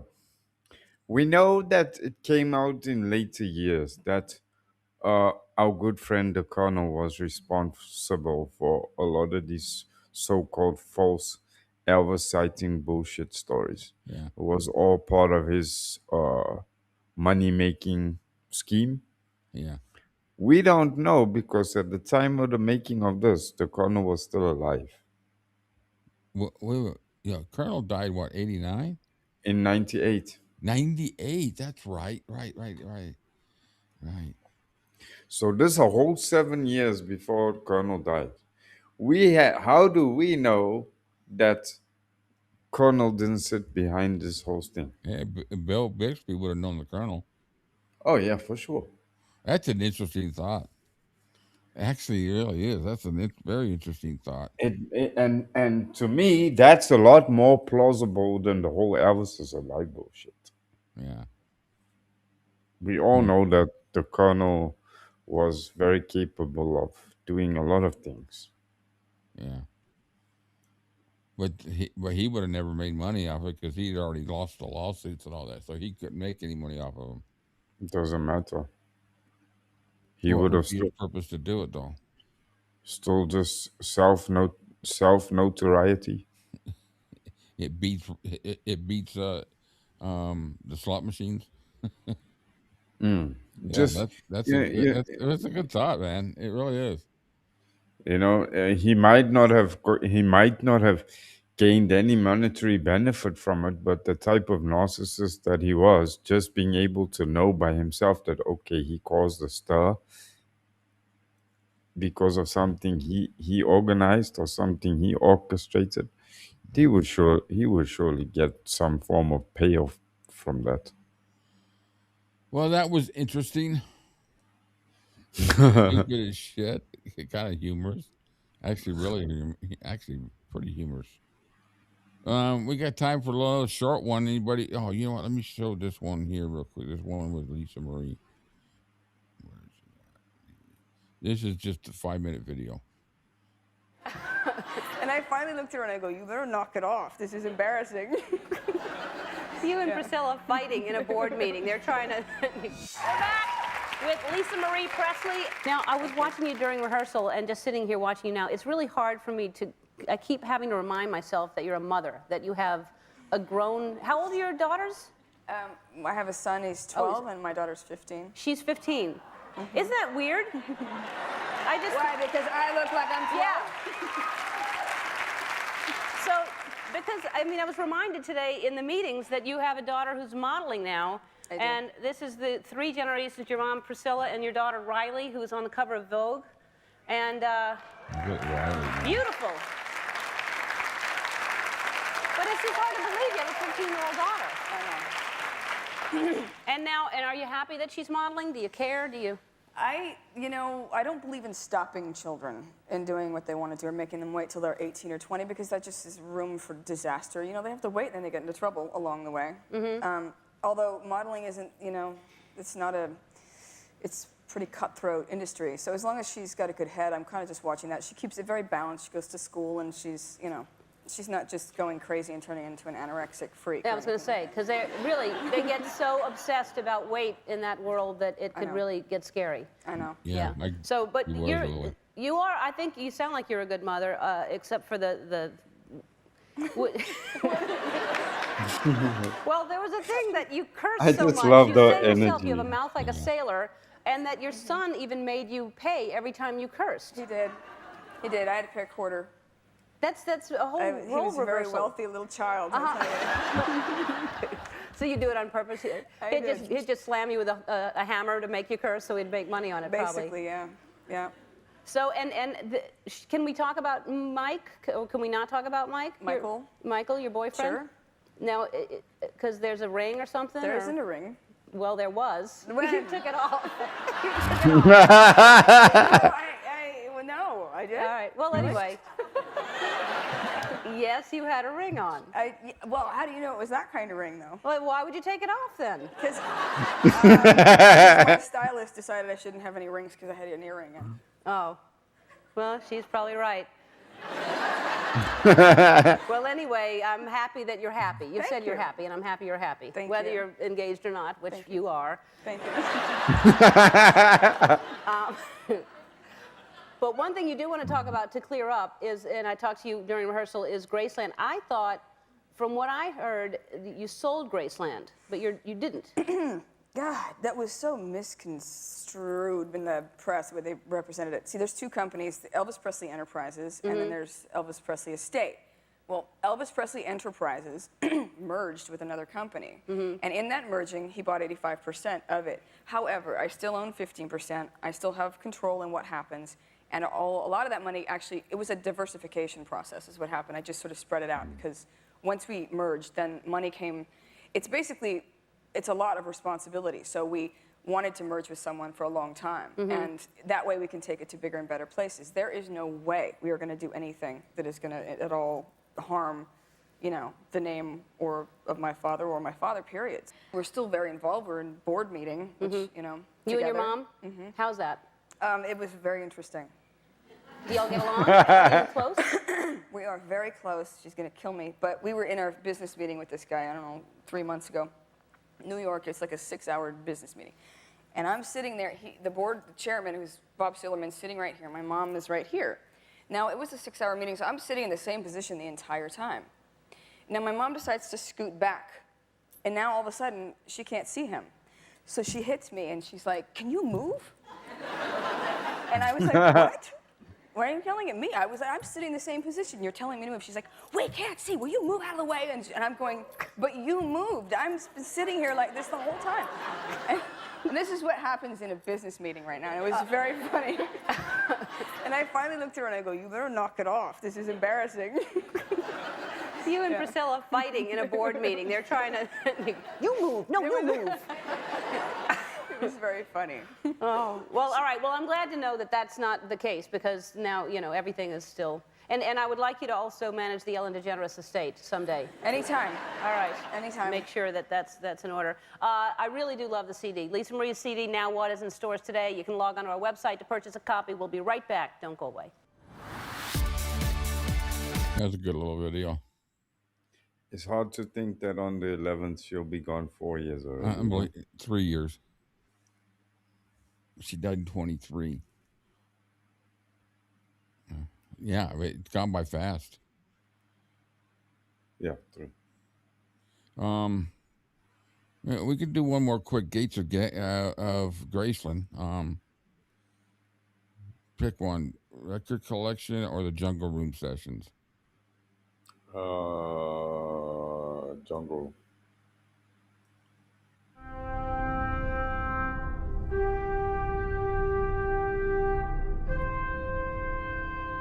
I like these. Hi, Elvis fans. Tom Brown here, your host of Gates of Graceland. This edition, something very special. You might recognize where I am. I'm sitting in the Jungle Room, right off the kitchen in the Jungle Room. And with me, Director of Archives, Angie Marchese. Welcome back. Tom. Good to see you again. Thanks for having me back. Thank you. And here we are in the Jungle Room, and this year, 2016, we celebrate an anniversary. Yes. Of something that happened here in the Jungle Room that's legendary. And you know there must be something involved because we have our archival gloves on. Well, we're going to talk about the Jungle Room sessions. Yes. So we're going back to February and October of 1976 in this very room and the history that was made here. Yeah. And those historic recordings that happened right here, right where we're sitting. I was going to say, where we have our chairs is basically under this green light is where, I'm sure he had some kind of spotlight done, is where Elvis stood for the vocals. Yes, this was his stage. Yeah.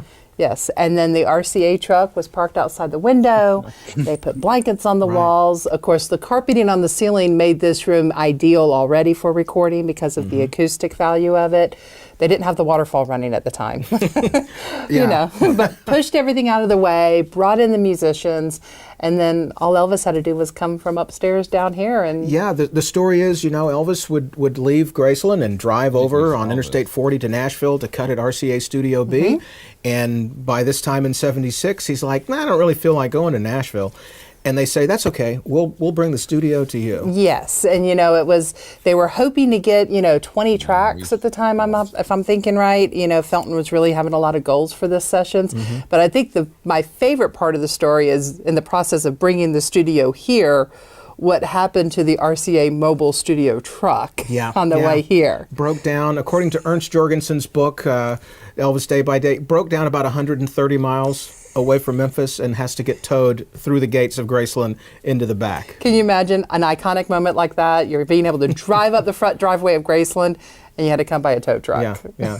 Now, this album came out in the summer of 76, and I was 16 years old, and this is one of my, I love 70s Elvis. I'm a big 70s Elvis fan, because that was the Elvis I knew. I was buying records in the 70s and coming to Memphis to see him in concert.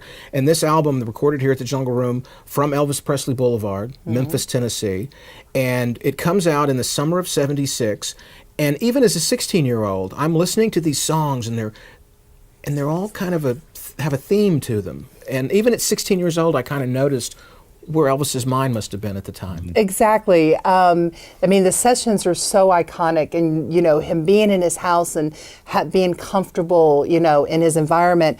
But he was going through a lot. And the session really, the songs they were singing and the choices he was making at the time really had that whole tone that, he was going through something. And the music, like with everyone's music, you express yourself, with what's going on in your life, what you know and what's happening. And at that point in time, the music that Elvis was producing was exactly what he was going through. Yeah. Songs, by Larry Gatlin, Jerry Chestnut, Neil Sedaka.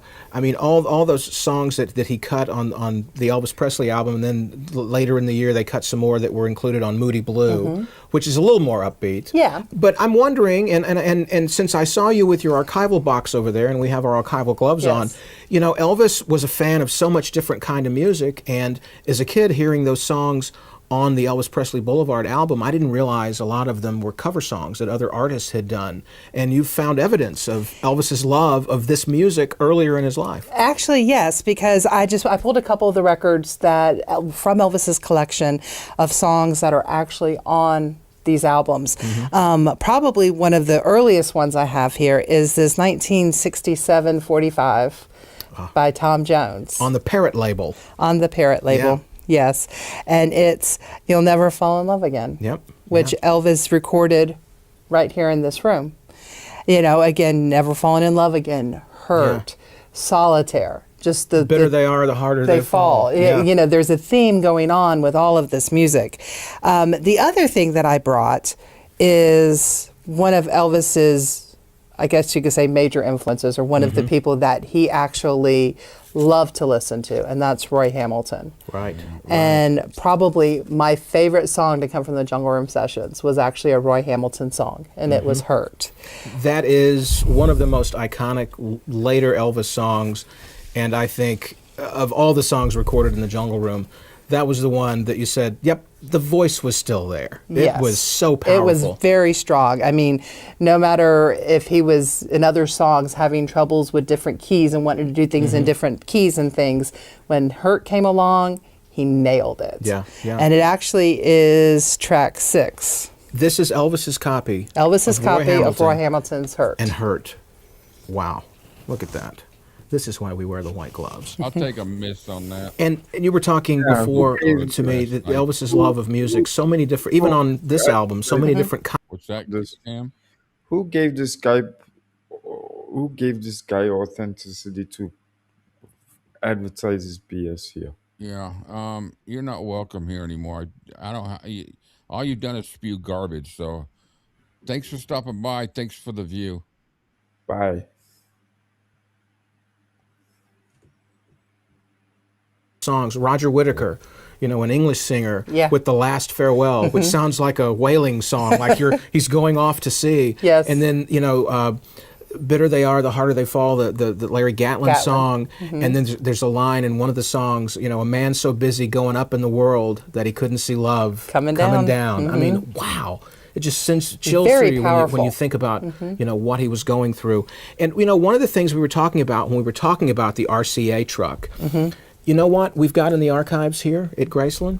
They have an interview with Mike Moran, who was a recording engineer inside the RCA truck parked out here in back of the Jungle Room. Let's see what Mike had to say about what was going on here at Graceland. I'm Mike Moran. My job is I'm a master recording engineer at the time for RCA Records. And my job was to get together, the session together, and all the sound that we needed for Elvis to work with. Now, this is the first time I saw the Jungle Room with furniture in it.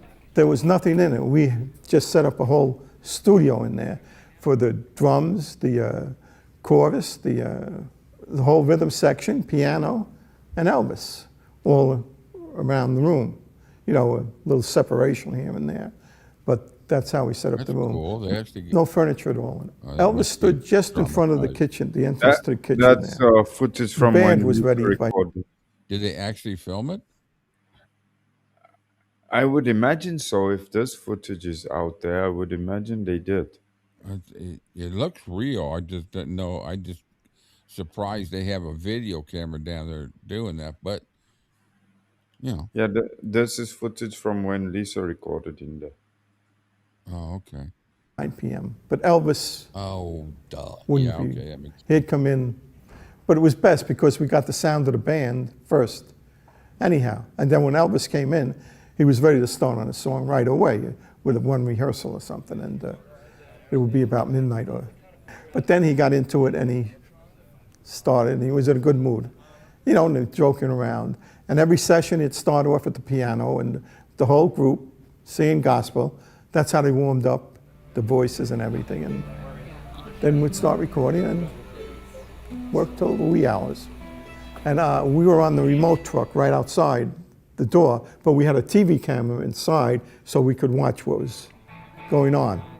They weren't even going to let us use the TV camera, but we just needed it to see who was doing what, you know, and things. So, and he even came on the truck and he says, "Oh, you can see me in there." It was Mike Moran, who was a recording engineer in the RCA truck parked out in back of the Jungle Room for the Jungle Room sessions. And, you know, some of the music that he heard in the truck, that was before it was all mixed. Felton would take it back to Nashville and add strings and other voices to it. So, you know, Elvis is in here with James Burton and Norbert. Actually, the room was so well padded with the carpet and everything on the ceiling. That room was ideal for a I think the only thing they did, I can't remember who was talking about it, was either Chef or it was Ronnie himself. He said the only thing they did was that was extra was they threw a couple of blankets over the window side, so that it is that right. I've heard the same thing. So that the drums wouldn't leak too much. But other than that, they didn't do anything. Yeah. Glendy and David Briggs and all those musicians, and then Felton would take it back to Nashville and add all the stuff to it, you know, to really polish it. Exactly. So, and then somehow that would get to Elvis? Yeah, what would happen is that Elvis would receive recording references so that he could listen to it and basically give his blessing. And so I brought a few from this iconic sessions. The first one we have is for Hurt.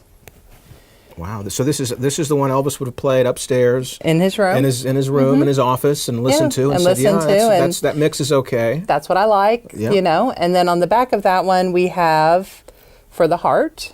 For the Heart. Yep. And then this one is She Thinks I Still Care, with a flip side of Mood Blue. Mood Blue. Instead Yes, of Moody Blue, but Mood Blue.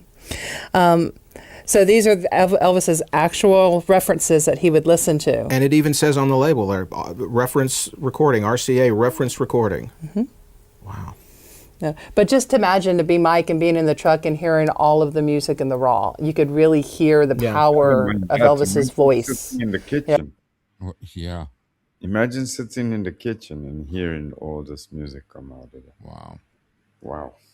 Especially when he was recording such songs as Hurt. Yeah. As She Thinks I Still. And I don't want to overemphasize, where Elvis was mentally too, because when you listen to the Jungle Room sessions, which is the FTD release with a lot of the raw tape there's a lot of fun that was going on. Oh, there was a whole lot of fun. I mean, the telephone ringing. Yeah, that telephone probably right over there. Right around the corner there was ringing. There was a lot of fun that happened, you know. It was also during those sessions that the famous Elvis gave people shirts out of his closet session happened that everyone talks about. It's like, oh yeah, that happened, you know. So they did. They had a good time. Lisa talks about it sometimes because she was here. She remembers those sessions happening, So the house was alive. There was a whole lot of music going on. There was a lot of fun going on, And they also had to get serious and get some work done as well. Yeah. So, but all these years later, as the fans come through the mansion and look into this room and imagine what happened here, this room still has had music in it. Yes, it has. I mean, I think that's what's so amazing about this room is because,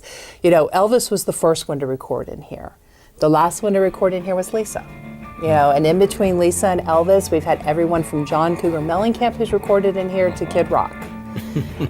So the room itself is still very much alive with music, and it still has that vibe that, what Elvis loved about recording here and what, all of these other artists who have recorded here have come away with is that it is just, it's a place to be, it's a moment in time, and to be able to stand here and record in the same spot that Elvis Presley did, it's quite amazing. All different kinds of music come together and want to do that. And I also want to say something because we had a moment in a previous Gates of Graceland, in a hidden Graceland, that we found in Elvis's stereo a 45 to the song Feelings by Morris Albert, which is a huge hit, gigantic hit in the 70s. And our research has found, in Ernst Jorgensen's great book, has found that Elvis worked in the Jungle Room one night for hours on a recording of Feelings by Morris Albert. So that must have been, much like these were reference records for Elvis, Elvis must have had the stereo on and been listening to That's what that they would 45. listen to, before they would record a song, like with the Roy Hamilton album and things like that. They would put on the reference music, and that's what they were listening to. And we found that 45. It's still in there, by the way. It is, yes. And, I think that the funny part of that story is that he worked on it for hours, didn't like any of the takes, and had them record over it. Yeah. So it doesn't exist. Yeah. The only thing that we have proof of is the story behind it and the fact that that 45 is still sitting back there. That's right. And this album, again, from Elvis Presley Boulevard, Memphis, Tennessee, and then also songs from the Jungle Room were on the Moody Blue album. Angie, we want to thank you so much for bringing us down from the archives all these incredible stories and these amazing possessions of Elvis, and it just feels like these should be back in this room. Yes. This music on these grooves came from this room, and they're back now. And thank you for bringing this down to us. And please go out, and I know right now you're going to turn this off and you're going to go listen to Elvis Presley Boulevard and Moody Blue, right? Yes. That's what I'm going to go listen to. That's what I'm going to do. Yeah. I'm going to start out with For the Heart, and then I'm going to go to Hurt. Okay. Yeah. Everybody, thanks for joining us on the Gates of Graceland. I'm Tom Brown. That's Angie Marchese, and we'll see you back real soon. Bye. There we have proof right there. Had Elvis built the studio, it still would have been making money. Yeah. It still would have been making money. Yeah. Just goes to prove he had the insight to say, this is what I need to do. Not only would he have benefited from it, but many other He knew what he people. was doing, man. Oh, yeah. Untaught. And just like you said today inside the studio. Untaught, raw, just he was just born with it. And all he had to do was just bring it out, and he did. Man, we hear it on those original. Well, we heard it today when we played "Tomorrow Never Comes." You know what would be cool though? If somebody could get hold of those plans for the recording studio, right? Yeah, well, And yeah. then you download a computer program and you build that studio to scale on that computer program just to have a basic idea of what it possibly would have looked like. Mm. I'm sure if they had them, they're there at the Graceland somewhere. Oh yeah, they are They there. freaking saved freaking everything, you know. I'll see if I can find that Gates of Graceland episode where Angie shows the blueprints for the studio. She has them in the drawer there. They are there. I'll see if I can find that episode. All right, guys. Well, almost 2.5 hours. Got through, had a good laugh at a stupid ass video. I was skimming through when I saw them interview those three guys, those three people. I thought you can't help but laugh. I mean, they were all, you could tell they were reading off of a script. You saw Bill Bixby every once in a while look over at a teleprompter. You could just tell what he was looking at. Yeah. Yeah, it's just, anyway. All right, guys. Well, tomorrow, coffee date, 1:00. We appreciate it. If you didn't see inside, catch the replay.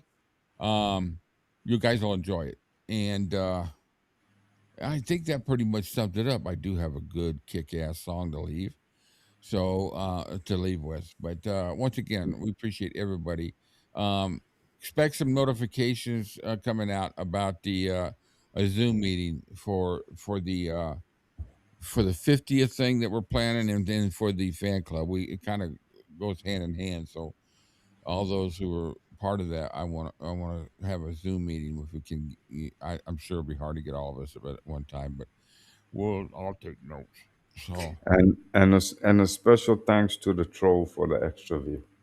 yeah, thank you very much, troll. Willy Walla Walla Walla Wonka, whatever he was, but he's rubber dubbing in the tub right now. So. All right, guys, everybody. I'm not even going to go down the list of name. All of you, Vangello, Olga. I'll just go right down. Jerry, Kathleen, Lily, Natalie, Brent, and everybody else whose name starts between an A and a Z. Yeah. All right. Thank you, guys. See you all tomorrow. To the song, and here we go. This is a kick-ass song to leave, but I can't play it too long because I'll get hit. 1, 2, 3, 4. All right, guys, appreciate it. Thank you, guys. We got to patch it up, baby, before we